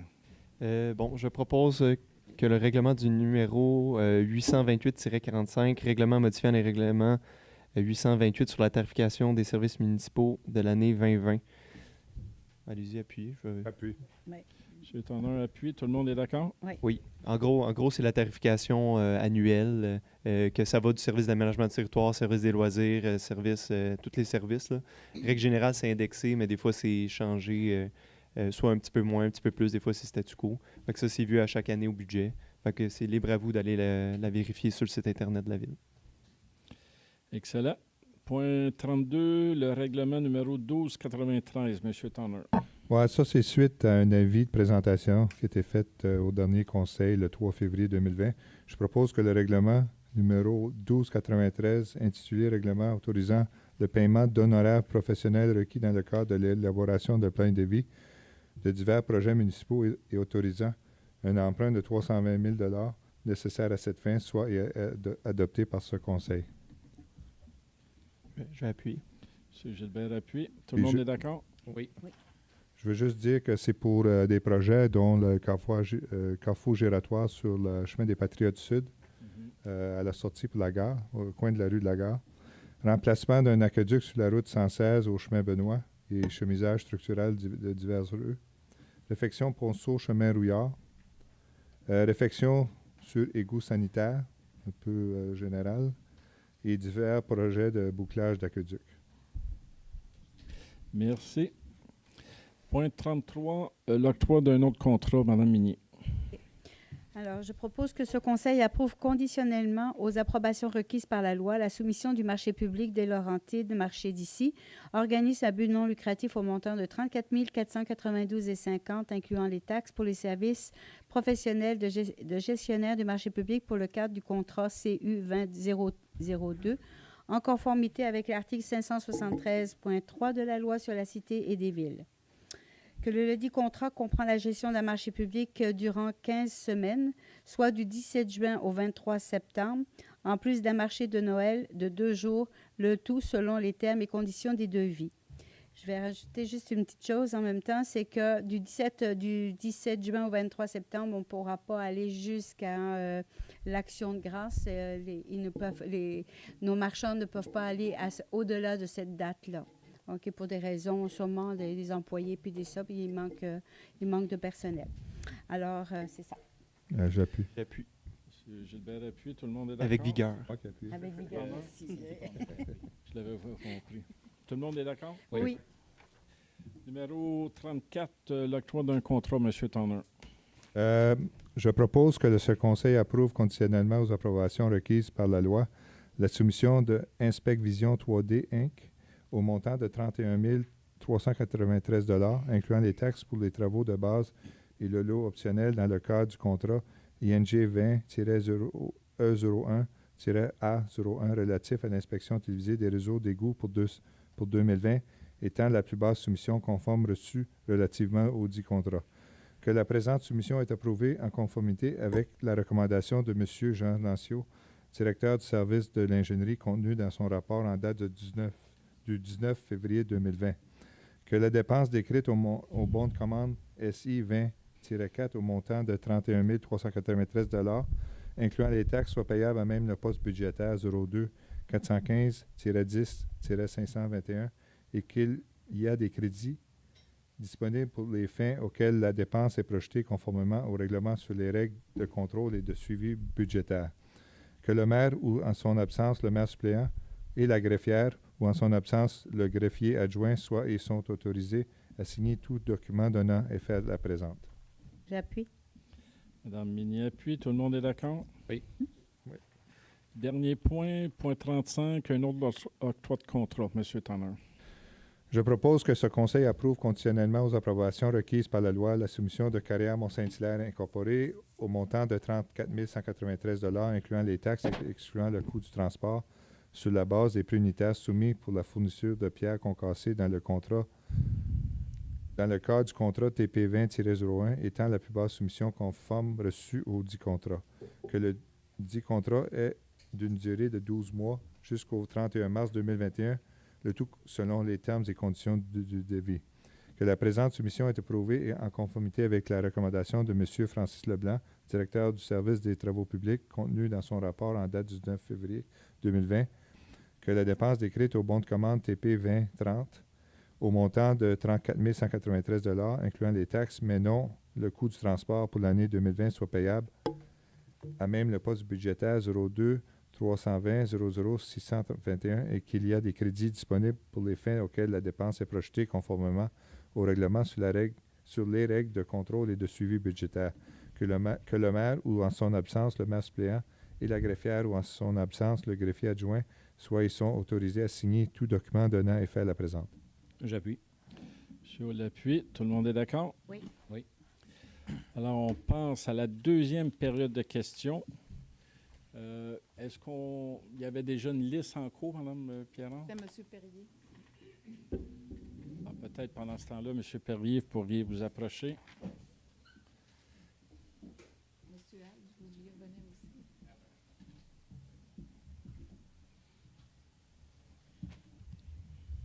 Votre nom, madame?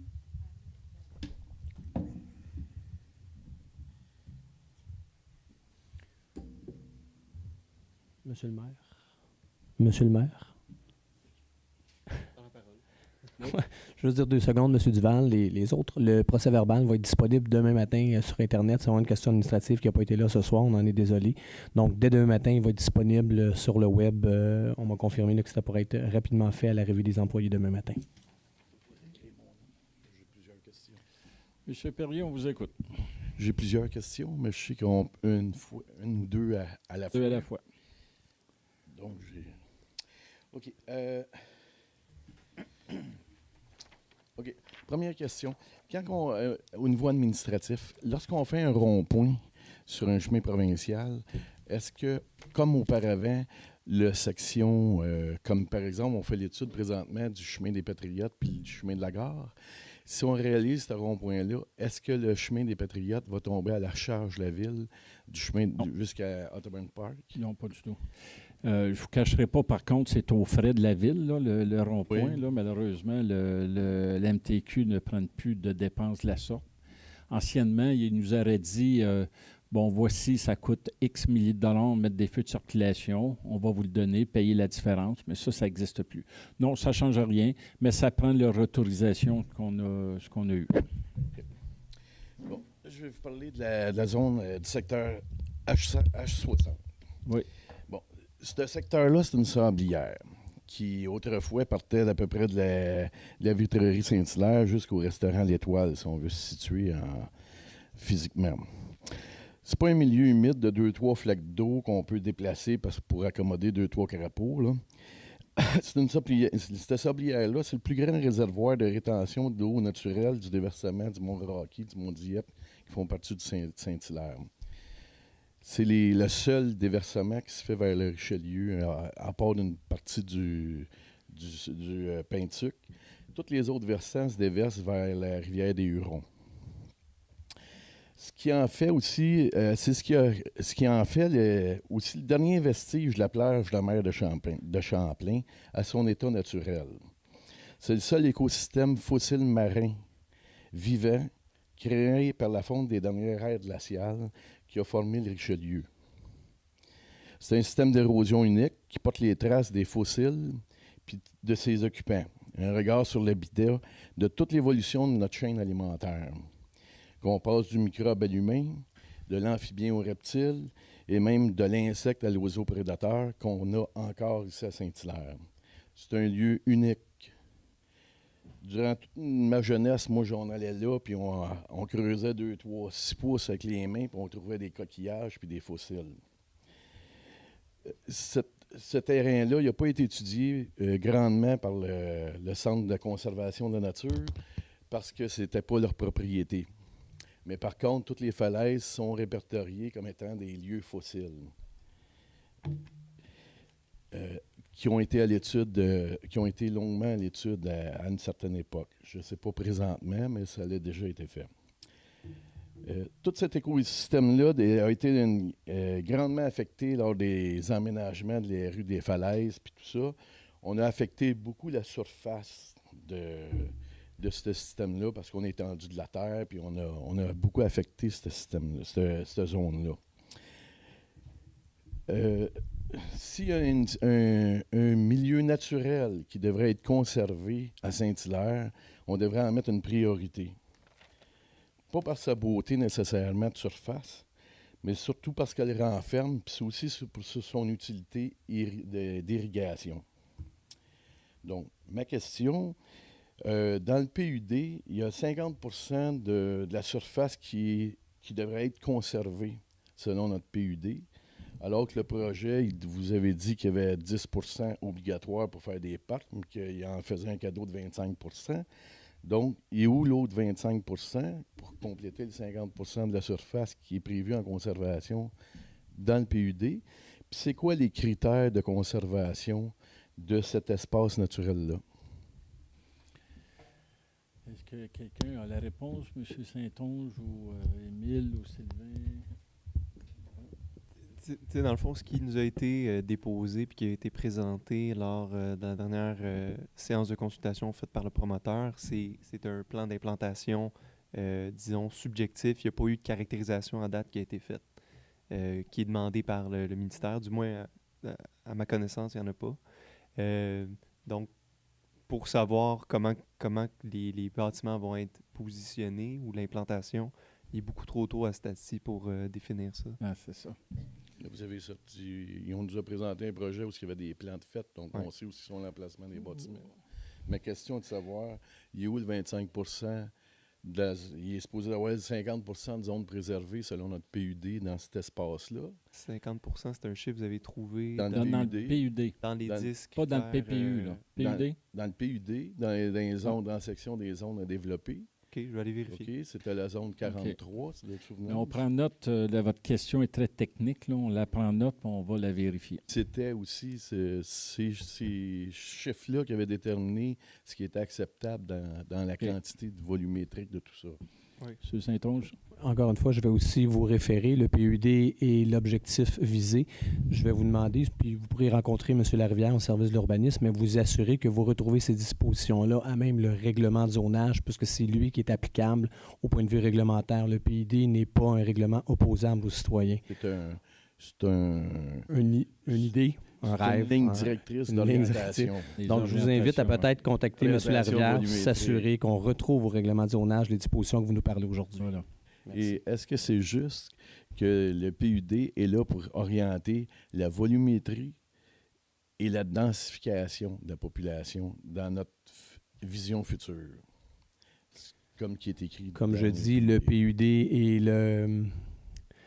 les PPU, PUD, ce sont des règlements qui ne sont pas opposables, donc qui définissent des limites, mais vous devez vous assurer de retrouver aux zonages qui sont opposables, qu'il y a un processus référendaire d'adoption de règlements, de changement, de modification et autres, de s'assurer de retrouver les dispositions claires à vos questions là, dans ces règlements-là. Okay. J'avais juste une petite question, pas longue. Ça m'éviterait si de je commence avec vous, okay. je vais partir. revenir tout à l'heure. Revenez, je sais que vous allez rester jusqu'à la fin. Monsieur Bernard. Oui, monsieur le maire. La Casa 16, silence radio depuis le 29 mai l'année passée. Ben oui. Que se passe-t-il? Ben, je pense que vous l'avez vu, là, on va engager un nouveau coordonnateur, là, ou je ne sais pas quel titre, coordonnateur. Facilitateur. Et puis on va commencer là, très, très rapidement parce qu'effectivement, là, il y a avec aussi la cause qui est en cours en décembre. Alors, on a voulu voir un petit peu avant de recommencer. On a eu la problématique, si on peut le dire ainsi, avec notre coordonnateur qui était... On ne pouvait plus lui redonner le mandat, fait qu'il a fallu retourner en appel d'offres. Vous avez un commentaire à faire? Non, c'est bon. Ah, OK. Je pensais que... Et alors, oui, rassurez-vous, on va partir ça très rapidement. Il est coutume au Québec que quand on forme un comité, qu'à un moment donné, quand ça dure longtemps, qu'on a un rapport intermédiaire. Est-ce qu'il est prévu? Bien, il y a plein de rapports intermédiaires sur le Là, où est-ce site. qu'on est rendu? Oui. Dans le fond, tout... Faisable. Quelle est votre question? Si on pourrait avoir un rapport intermédiaire. D'où on est rendu où est-ce qu'on est rendu? C'est une bonne idée. Je sais qu'à chaque séance là, du CASA 16, il y a un document qui est fait par, d'ailleurs, notre ancien facilitateur, qui, lui, s'occupe de vraiment dire quelles ont été les discussions, où est-ce qu'on s'en va, ça va être quoi les discussions lors de la prochaine séance. C'est très, très, très, très, très transparent, mais prends bonne note là, si ça vaut la peine. On pourra en discuter si ça vaut la peine de faire un rapport intérimaire. Est-ce que, de mémoire, dans le dernier, il n'y avait pas tout ce qui restait à faire? Toutes les actions qui restent? Oui. Oui. Je vous invite à amener, si vous avez allé sur le site ou venez chercher le document, là, mais je pense que dans le dernier, là, on expliquait les actions qui restaient à faire pour le mandat. Avec l'échéancier jusqu'à la consultation. Ah oui, bon. Fait que c'est assez spécifique. Il y a une personne ici autour de la table que j'estime beaucoup, c'est notre ami qui vient de parler, Émile, mais tantôt, il m'a vraiment très déçu, très, très déçu. Parlant des enfants comme étant un coût. Des enfants, c'est eux autres qui vont payer la rente pour les vieux. Quand tu vas être vieux, c'est eux autres qui maintenant, ils sont jeunes, qui vont payer pour ça. Effectivement. C'est ça que je comprends mal. Les jeunes, c'est un investissement. Même pas en parler en chiffres. C'est une richesse. C'est une plus grande richesse, sont nos jeunes. Voyez-vous, la difficulté qu'on a à l'heure actuelle, on n'est pas capable d'en produire, si vous permettez le terme, d'en produire assez de jeunes. Il faut tout le temps en importer. Je suis moi-même un produit de ce phénomène-là. Merci, mais on parle d'enfants comme produits, c'est pas bien mieux. Là. Comment? Que dis-tu? Je disais que les enfants, c'est pas des produits. C'est pas un coût. Non, je veux bien, mais quand même, il nous en manque du monde. Il s'apprend de la jeunesse. C'est vrai que c'est de la richesse. Moi, mes 2 petits-enfants sont à la maison pour 2 jours. Là. Plus important. Aïe, aïe, aïe. Merci. Juste pour finir, je me souviens que j'étais impliqué à un moment donné dans un bâtiment pour les personnes âgées. Puis le plus important, c'était le situé proche d'une école, il y a des jeunes. Oui. Merci. Merci. Monsieur Héroux.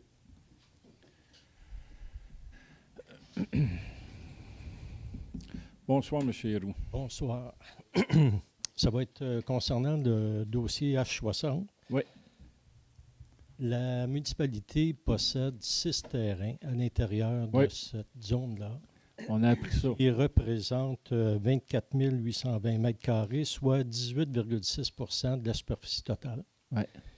Il y a des terrains à l'arrière de l'immeuble des résidences Soleil. Et puis, il y a d'autres terrains qui se trouvent avec la rue, la voie d'une qui continue. Oui, effectivement. quelle est l'intention de la Ville par rapport à ces terrains-là? Elle peut les conserver et puis on Pour l'instant, évite c'est trop tôt parce que ça fait partie des discussions. Alors, je ne vous cacherai pas que je ne peux pas vous dire qu'est-ce qu'on va faire exactement, mais ça fait partie des discussions. Et donc, Mais- le fait mais- de mais vous maintenir savez la qu'on- possession des terrains à la Ville, ça empêcherait de la construction. Donc, on viendrait réduire de façon assez considérable le nombre de logements dans cet Vous allez espace-là. peut-être vous apercevoir qu'en réduisant la construction sur ces terrains-là, on va créer de la construction peut-être dans d'un boisé, comprenez-vous? Quand Je pense pas, moi. Ben, Parce je qu'on pense peut que oui. protéger les boisés aussi. Là. Il y a un corridor. À partir de prolongement de la rue que vous parliez, là, la rue Lavoie, oui. c'est ça. En montant, ça fait partie d'un corridor forestier.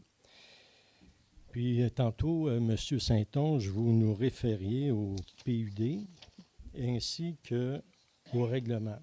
Dans le règlement 1235, j'aimerais attirer votre attention à l'article 265.1 qui vient préciser que pour la zone H60, le déboisement pour fin résidentielle dans le corridor forestier, là, donc au nord, plutôt à l'est là, de la rue Lavoie, est limité à 20 %. Donc, on doit protéger 80 % du couvert forestier. Puis quand on parle du couvert forestier, là, M. Gilbert pourrait en parler davantage. Là, je pense que ça ne se limite pas à la grosseur du tronc de l'arbre. Là. Ça va au-delà, probablement au niveau des branches, le couvert. Même les terres agricoles en fait partie. Bon. Donc, c'est précisé là, dans le règlement 1235, qu'il y a un règlement de zonage applicable. Oui. Et donc, on doit protéger 80 % de cette zone-là. En plus, il y a des milieux humides. Ouais. Dans cette portion-là de corridor, il y a 2 milieux humides. Ouais. Il y en a un troisième qui est plus près du petit étang qu'on voit aussi comme au sud des résidences Soleil. Donc, ce milieu-là, il s'assèche. Comme M. Perrier l'a mentionné, c'est une terre sablonneuse, donc permet l'absorption des eaux de pluie. Excellent. On prend note de vos commentaires. Et je n'ai pas terminé. Allez-y. J'ai pas terminé. Je me suis fait secouer un peu la dernière séance là, parce qu'il était tard, là, puis j'ai été obligé d'arrêter mes questions. Allez-y. Parce que je considérais que j'avais le droit de parole aussi, même s'il était rendu minuit moins oui, 20. Là. Tout à fait. Donc, pour les milieux humides, le schéma prévoit 10 mètres de bande riveraine minimale. Ouais. Je vous entends parler souvent là, que la densité prévue au schéma puis au PEMAD, c'est 21 logements à l'hectare ou 40, 30 et 40 là, dans ce secteur-là, et que c'est un minimum, mais que les promoteurs peuvent bâtir plus. Mais si cette règle-là s'applique dans le cas de la densité, il me semble qu'il devrait également s'appliquer dans le cas des bandes riveraines, en ce sens que la bande de 10 mètres pourrait élargir à 15 mètres, 20 mètres, pour préserver davantage de territoire. Les boisés, on peut les protéger aussi. La municipalité a le pouvoir de le faire. Ouais. Bon, peut-être que les promoteurs n'aimeront pas ça. Ils prendront les mesures qu'ils veulent bien prendre. Parfait. Mais la Ville a les possibilités de le faire. C'est noté. Puis ça vient à dire, tantôt vous parliez, M. Saint-Onge, là, du PUD qui est censé être valide, mais il y a eu combien de références ce soir à des normes qui avaient été prévues? Dans le PUD, on prévoyait 282 logements, le promoteur en prévoit 551. On fait confiance à quoi? À qui? Ça a été discuté. Il y a eu un PPU qui a été discuté justement pour cette zone-là. Regardez. Les membres du CCU, là, comme je l'ai dit tantôt, ils vont avoir une séance extraordinaire sur ça, uniquement sur ce dossier-là. Alors, toute l'information que vous donnez, là, notre directeur le sait. Il va le transmettre. Si les membres ne le savent pas, peut-être qu'ils savent déjà au moment qu'on se parle. Puis ça va discuter. Alors, mais vos commentaires, c'est parfait. On les prend en note. Puis ils vont pouvoir en prendre connaissance lors de l'étude que le CCU va faire. Mais vous comprendrez que le CCU a l'obligation de regarder le dossier. Ah, ça, il y a pas Et voilà, d'erreur. ça, je pense que vous pouvez pouvez pas nier ça. En Alors, terminant, laissons la je procédure suivre. voudrais souhaiter à Mme Imbeau un bon Oui. rétablissement, que Oui, sa merci. santé se rétablisse. Et puis, j'ai bien apprécié travailler avec elle au sein Oui. du comité J'espère circulation. qu'elle nous écoute ce soir. J'espère. Dernière Sinon, fois. vous lui transmettrez. Oui, avec plaisir. Je vais y pas changer envoyer un ça. courriel demain. Parfait, Merci, merci. M. Héroux. M. Charbonneau.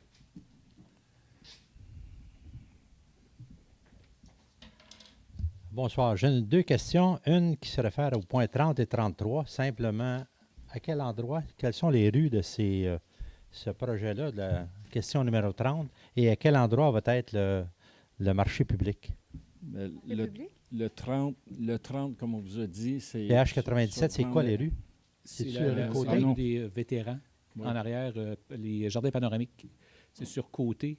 Vous savez ce qu'il y a deux... Parallèle à rail de chemin de fer? Il y a côté, OK. puis c'est en arrière de ça. Il y a, OK. il y a comme déjà deux bâtiments qui sont là. C'est en arrière. derrière ça. C'est collé sur Otterburn Park. Hein? C'est le dernier terrain. Ouais. hein. Ouais. Ça Et appartient à l'ancien l'autre, propriétaire c'est de le les marché, Enfants Verts. Mme Minier. Non, je peux Oui, pas vous ben, dire. pour l'instant, il se tient à la même place que l'année passée. À quel endroit que c'était? Et c'est sur la place à côté là, du stationnement de l'hôtel de ville, juste en arrière. Oui, c'est ça. Est-ce que T'es pas ma allé, question, Jacques? elle a un point? Oui. Habituellement, j'étais impliqué avec le marché public à Saint-Bruno. Il faut que les marchés publics soient sur du gravier. Est-ce que c'est de l'asphalte, là? Oui. C'est de l'asphalte. Je ne Oh. vois pas pourquoi du gravier. Parce que les gens du ministère disaient que c'est plus facile, plus hygiénique, puis ainsi de suite. Ah oui? C'est ce Ben, que... pourtant, je ne penserais pas parce que le MAPAC n'a absolument rien dit là-dessus. Puis, C'est le MAPAC qui m'avait dit ça à Saint-Bruno. Ah oui. Ah. Pourtant, la firme qu'on Oui, engage tout à fait. en fait plusieurs. Oui, ils en font plusieurs, oui. C'est des habitués depuis plus de 18 ans, fait qu'ils doivent le savoir sûrement. Mais OK. ça va se passer à la même place. OK. Votre deuxième question? La deuxième question, c'est le point... Attendez, je vais mettre mes yeux. Point 35. Octroi du contrat TP 2001 concernant la fourniture de pierres concassées. Oui. Ma question, Emile, tu vas la voir venir. Est-ce qu'il y a une limite à sortir la pierre concassée sans augmenter la périphérie de la carrière? La carrière, je vous rassure, depuis des années, elle ne grandit plus dans la montagne. Depuis, M. Alt, 20 ans, 25 ans, elle a une permission de creuser. En pendant profondeur, mais pas comme ça. Peut-être une vingtaine d'années, mais dans la montagne, là, 0-0. Ils ont changé la balance de place, c'est ce qui leur a permis de faire... Oui, c'est ça. Mais selon un photographe professionnel que j'ai engagé, il semble, je dis bien, là, que la superficie augmente. Et est-ce qu'on va avoir des mesures de protection, une espèce de coussin de sécurité pour s'assurer qu'il n'y a pas d'augmentation? Bien, j'ose espérer que le Centre de la nature surveille ça de près parce que c'est leur McGill, hein, qui est propriétaire auto. Ouais. Oui, excusez, ouais, je dis Centre de la nature, mais McGill. J'en douterais énormément. Mais si vous avez quelque chose qui démontre le contraire, je vous invite à venir rencontrer le directeur général ou l'Université McGill. Mais j'en douterais beaucoup. Parce que pour agrandir, il faudrait qu'il fasse du dynamitage en haut, hein, pour pouvoir... En fait, quand on regarde la montagne, quand on passe devant, la montagne est comme ça, et le trou semble augmenter vers Saint-Hilaire, et non pas vers Saint-Hyacinthe. Non, tout à l'heure. Parce qu'il faut qu'il le fasse en palier lorsqu'il commence par en haut. Puis les paliers sont là, ils ont même des arbres, ils ont tout. Ça me surprendrait. En profondeur, comme vous dites, ça, on le sait, ils le font. Puis ça fait longtemps qu'ils n'ont plus le droit, heureusement. Mais je reviens à ma question, on risque d'être redondant. Est-ce qu'on a des paramètres pour vérifier qu'il y a... Nous, non. Et Monsieur est-ce qu'on sait... non.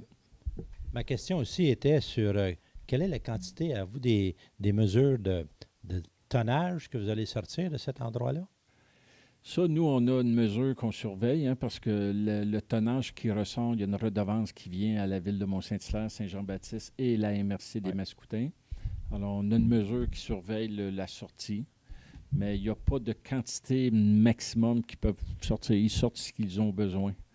Mais notre contrat, nous, de la ville de Mont-Saint-Hilaire, c'est combien de capacité qu'on va prendre? Laissez-moi... Il va falloir qu'on regarde, ça va de soi. On n'a pas le total. Il n'y a pas le tonnage. On a le tonnage, mais pas le total du tonnage.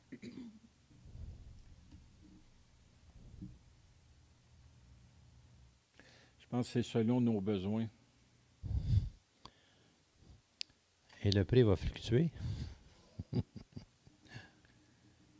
Alors, c'est un contrat de 34 000.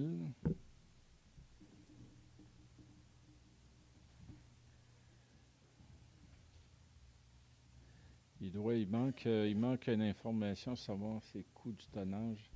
Monsieur Saint-Onge, est-ce que vous avez la réponse à ça? Je n'ai pas la réponse exacte du tonnage parce que c'est un montant global qui inclut transport. Donc, c'est sûr que c'est l'usine qui est la plus près à 4,9 km, alors que les autres soumissionnaires étaient à 20 et 35 km.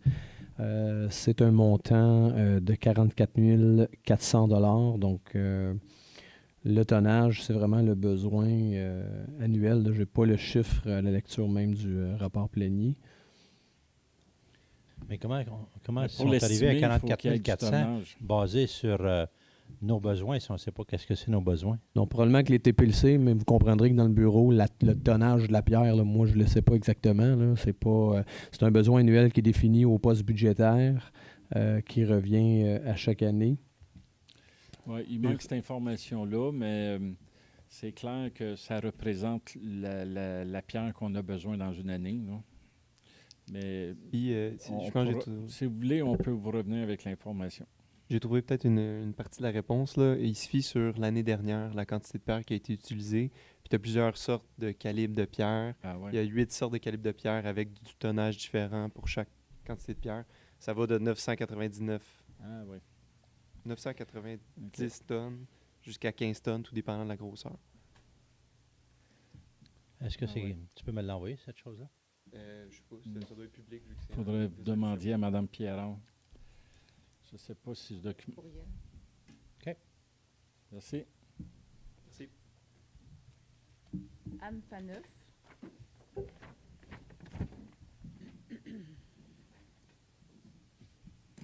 Bonsoir. Bonsoir, madame.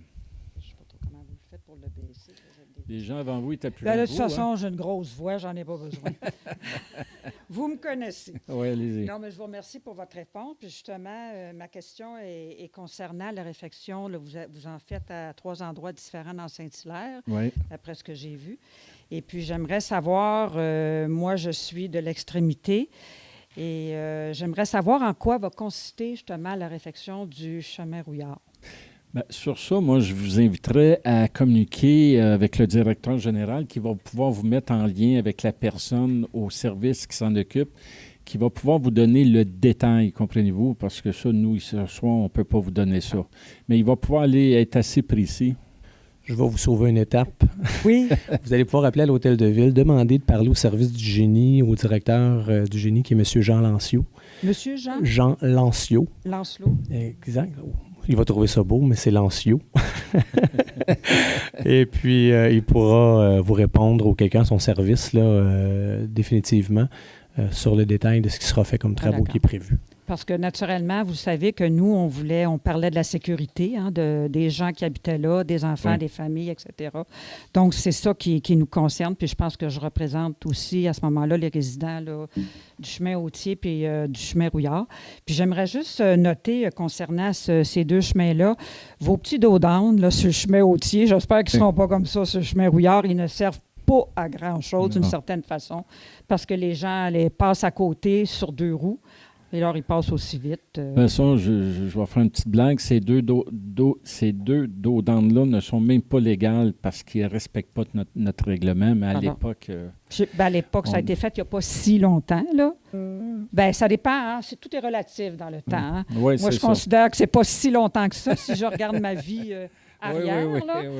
Mais c'est ça, tu sais, c'est complètement ridicule. C'est de l'argent perdu d'une certaine façon.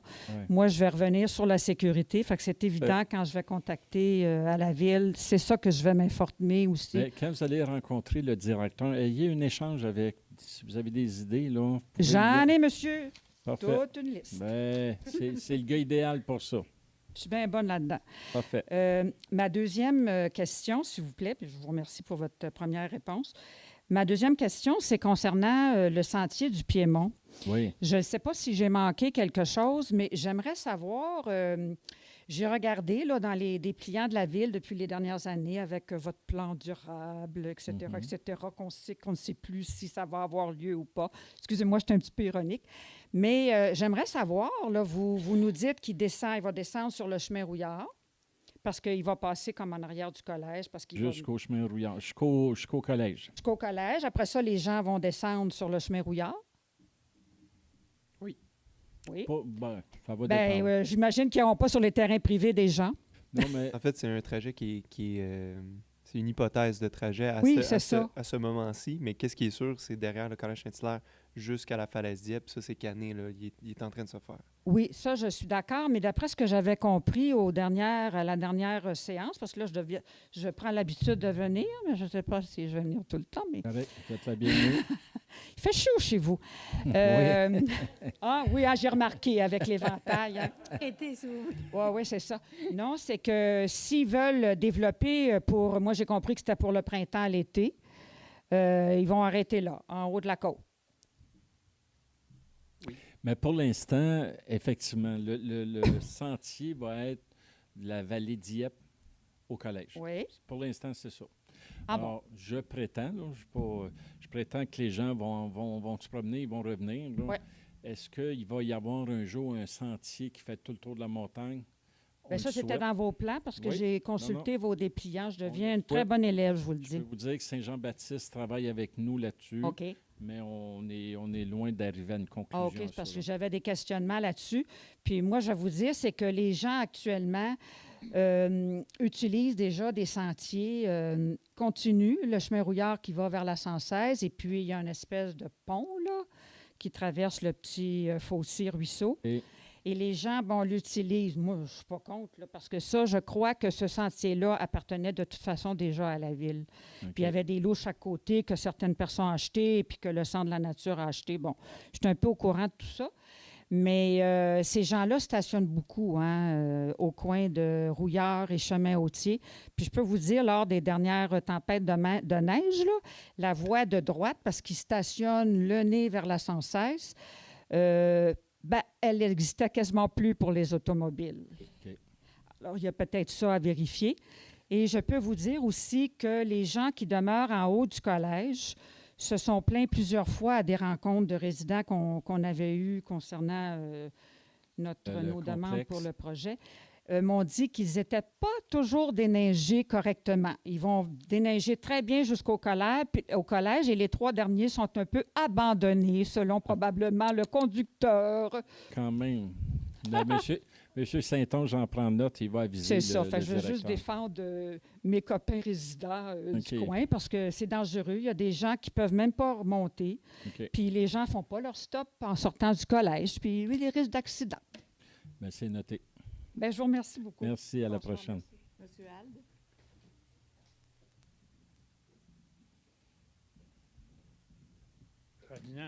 Il m'a devancé un petit peu, c'est concernant le CASA 16. Oui. Le CASA 16, il y a 53 réunions à date de fête. Oui. Il y a 10 réunions depuis le 3 de mai. Il y a eu 10 réunions, puis il n'y a aucun compte-rendu de ces réunions-là. Oui, ça, c'est un autre petit problème qu'on a.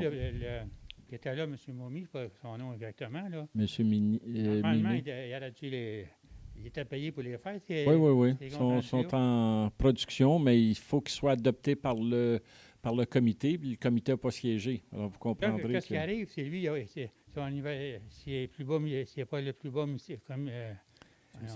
S'il n'est pas le plus bas soumissionnaire, oui. Pas le plus bas soumissionnaire. C'est sûr qu'on va prendre le plus bas. Commencez-vous les 53 on s'assure. On a approché 3 firmes, puis on s'assure que ces firmes, les 2 autres, autrement dit, parce que M. Mimé a été invité, mais que les 2 autres sont capables de reprendre les travaux puis de continuer. Maintenant, il y a eu un procès au mois de janvier. Oui. On peut savoir les honoraires des avocats de la Ville ou c'est... On peut s'informer parce qu'on n'a pas ça ce soir. Là. La dernière demande, là, c'est... c'est ça, la zone d'enceinte, c'est tout en suspens. Ouais. Il n'y a pas de problème. OK. Voilà. Puis le dernier comité de...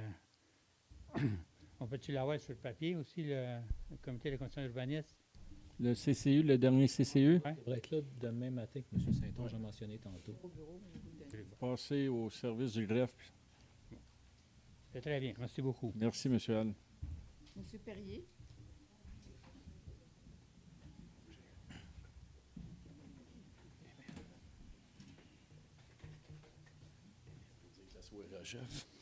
J'avais une petite dernière question. Je suis intervenu il y a 3-4 ans au sujet de mon chum Chico qu'on massacre souvent à la ville. Notre grand sculpteur, Hilaire Montet. La sculpture à l'entrée de la rue Fortier, on a fait beaucoup d'améliorations cette année. Suite aux commentaires de M. Bécher, on a remis des lumières. Ouais. On peut la revoir. On a fait un effort à ne pas mettre toutes sortes de cochonneries en plywood dans le temps des fêtes en avant. On a intégré nos décorations de Noël à la sculpture, ce qui m'a permis de constater que vous préparez probablement une belle mosaïque de fleurs. Nos employés doivent être en train, nos horticulteurs, de dessiner ou s'imaginer qu'est-ce qu'on va faire avec ça. Est-ce que ça serait possible? On a constaté que on a le plancher de la sculpture de Chico et le grillage qui sert à faire les mosaïques dépasse le plancher, ce qui nous empêche d'apprécier la sculpture à sa juste valeur. Parfait. On perd les pieds, on perd la pomme. Okay. Est-ce que ça serait envisageable qu'on coupe, qu'on change l'angle de cette chose-là pour mettre notre sculpture en valeur? Monsieur Saint-Onge, j'en prends en bonne note. Parfait. Merci. C'était Autre personne, Mme Pierron? Oui. Venez. Bonsoir. Le dernier point sur le CCU, c'est un de mes sujets favoris. Oui. Vous me demandiez lors de la dernière Ça ne vous tente pas de réunion, déposer votre nom un jour pour être au CCU? si je ne suis pas rendu à la retraite éternelle, on pourrait considérer ça. Vous me demandez lors de la dernière séance comment je pourrais vous suggérer de rendre les choses plus transparentes. Oui. Je vais vous en donner un exemple. OK. Le 29 novembre, le CCU a refusé une demande pour les modifications sur l'ancien IGA. Ça a été présenté au Conseil le 4 novembre, ça a été retourné au CCU le 26 et ça a été adopté après qu'il y a eu des modifications demandées à porter. Oui. Oui. Ça a été rediscuté au Conseil le 2 décembre. Je les ai manqués, je les lis, les CCU, mais celui-là, je l'ai manqué. OK. Mais je me demande pourquoi, quand c'est discuté au Conseil, il n'y a pas quelqu'un, habituellement c'est vous, M. Wood, qui avez la tâche de nous lire ça, qui ne prend pas 30 secondes pour nous dire, au lieu de nous donner le numéro 2019-177R, qui dit le numéro, et qui nous dit, ça concerne, voilà. Et qu'est-ce qui ça s'est prend passé? 30 secondes pour nous éclairer, nous tous, sur ce qui se passe et mieux comprendre où est-ce qu'on s'en va. Convaincu que M. Hull, ça va lui faire un plaisir de le faire. Pas certain, mais ça sera apprécié en tout cas. Mais comment ça, vous n'êtes pas certain? Dernière chose, j'ai demandé de l'information au bureau de la greffière, c'est pas avec elle que j'ai fait affaire, mais avec certains de ses collaborateurs, sur des feuillets 1 à 68 que présentés par BC2 concernant la zone H60. Et là, on m'a répondu la première fois qu'il fallait que j'attende 20 jours de calendrier. On vient de me répondre la semaine dernière que je vais attendre 10 jours supplémentaires, ce qui donne 20 jours ouvrables. C'est correct, je vais attendre les 20 jours ouvrables. Mais tout ce que j'espère, c'est que je ne serai pas obligé de me rendre à une demande d'accès à l'information officielle. Je trouve que dans une ville de 18 000 personnes, on devrait être capable de partager l'information plus facilement et plus clairement avec tous les citoyens qui s'intéressent à un dossier donné. C'est noté. Merci. Toute petite question, M. le maire. Bien fier, j'ai la carte des citoyens de Mont-Saint-Hilaire. Oui. Pourriez-vous bien m'expliquer à quoi ça sert? Bien, ça sert pour l'instant à la piscine, à la bibliothèque et éventuellement, Mon rêve serait qu'on puisse l'utiliser dans les commerces avec des réductions aux citoyens, mais on n'est pas rendu là.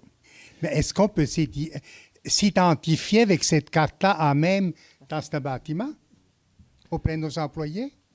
Quand vous vous présentez ici, mettons? Oui. Saint-Onge.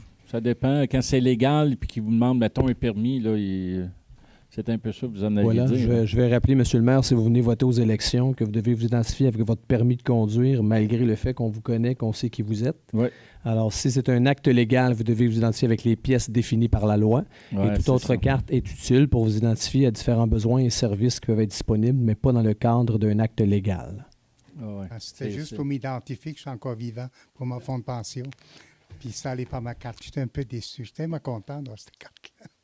Moi aussi, je suis obligé de les fournir, puis pourtant, les gens savent qui je suis. Autre personne dans le Pierron? Non. Alors, j'ai besoin d'un proposeur pour mettre fin. Je propose. J'appuie. Monsieur Tanner, Monsieur Gilbert.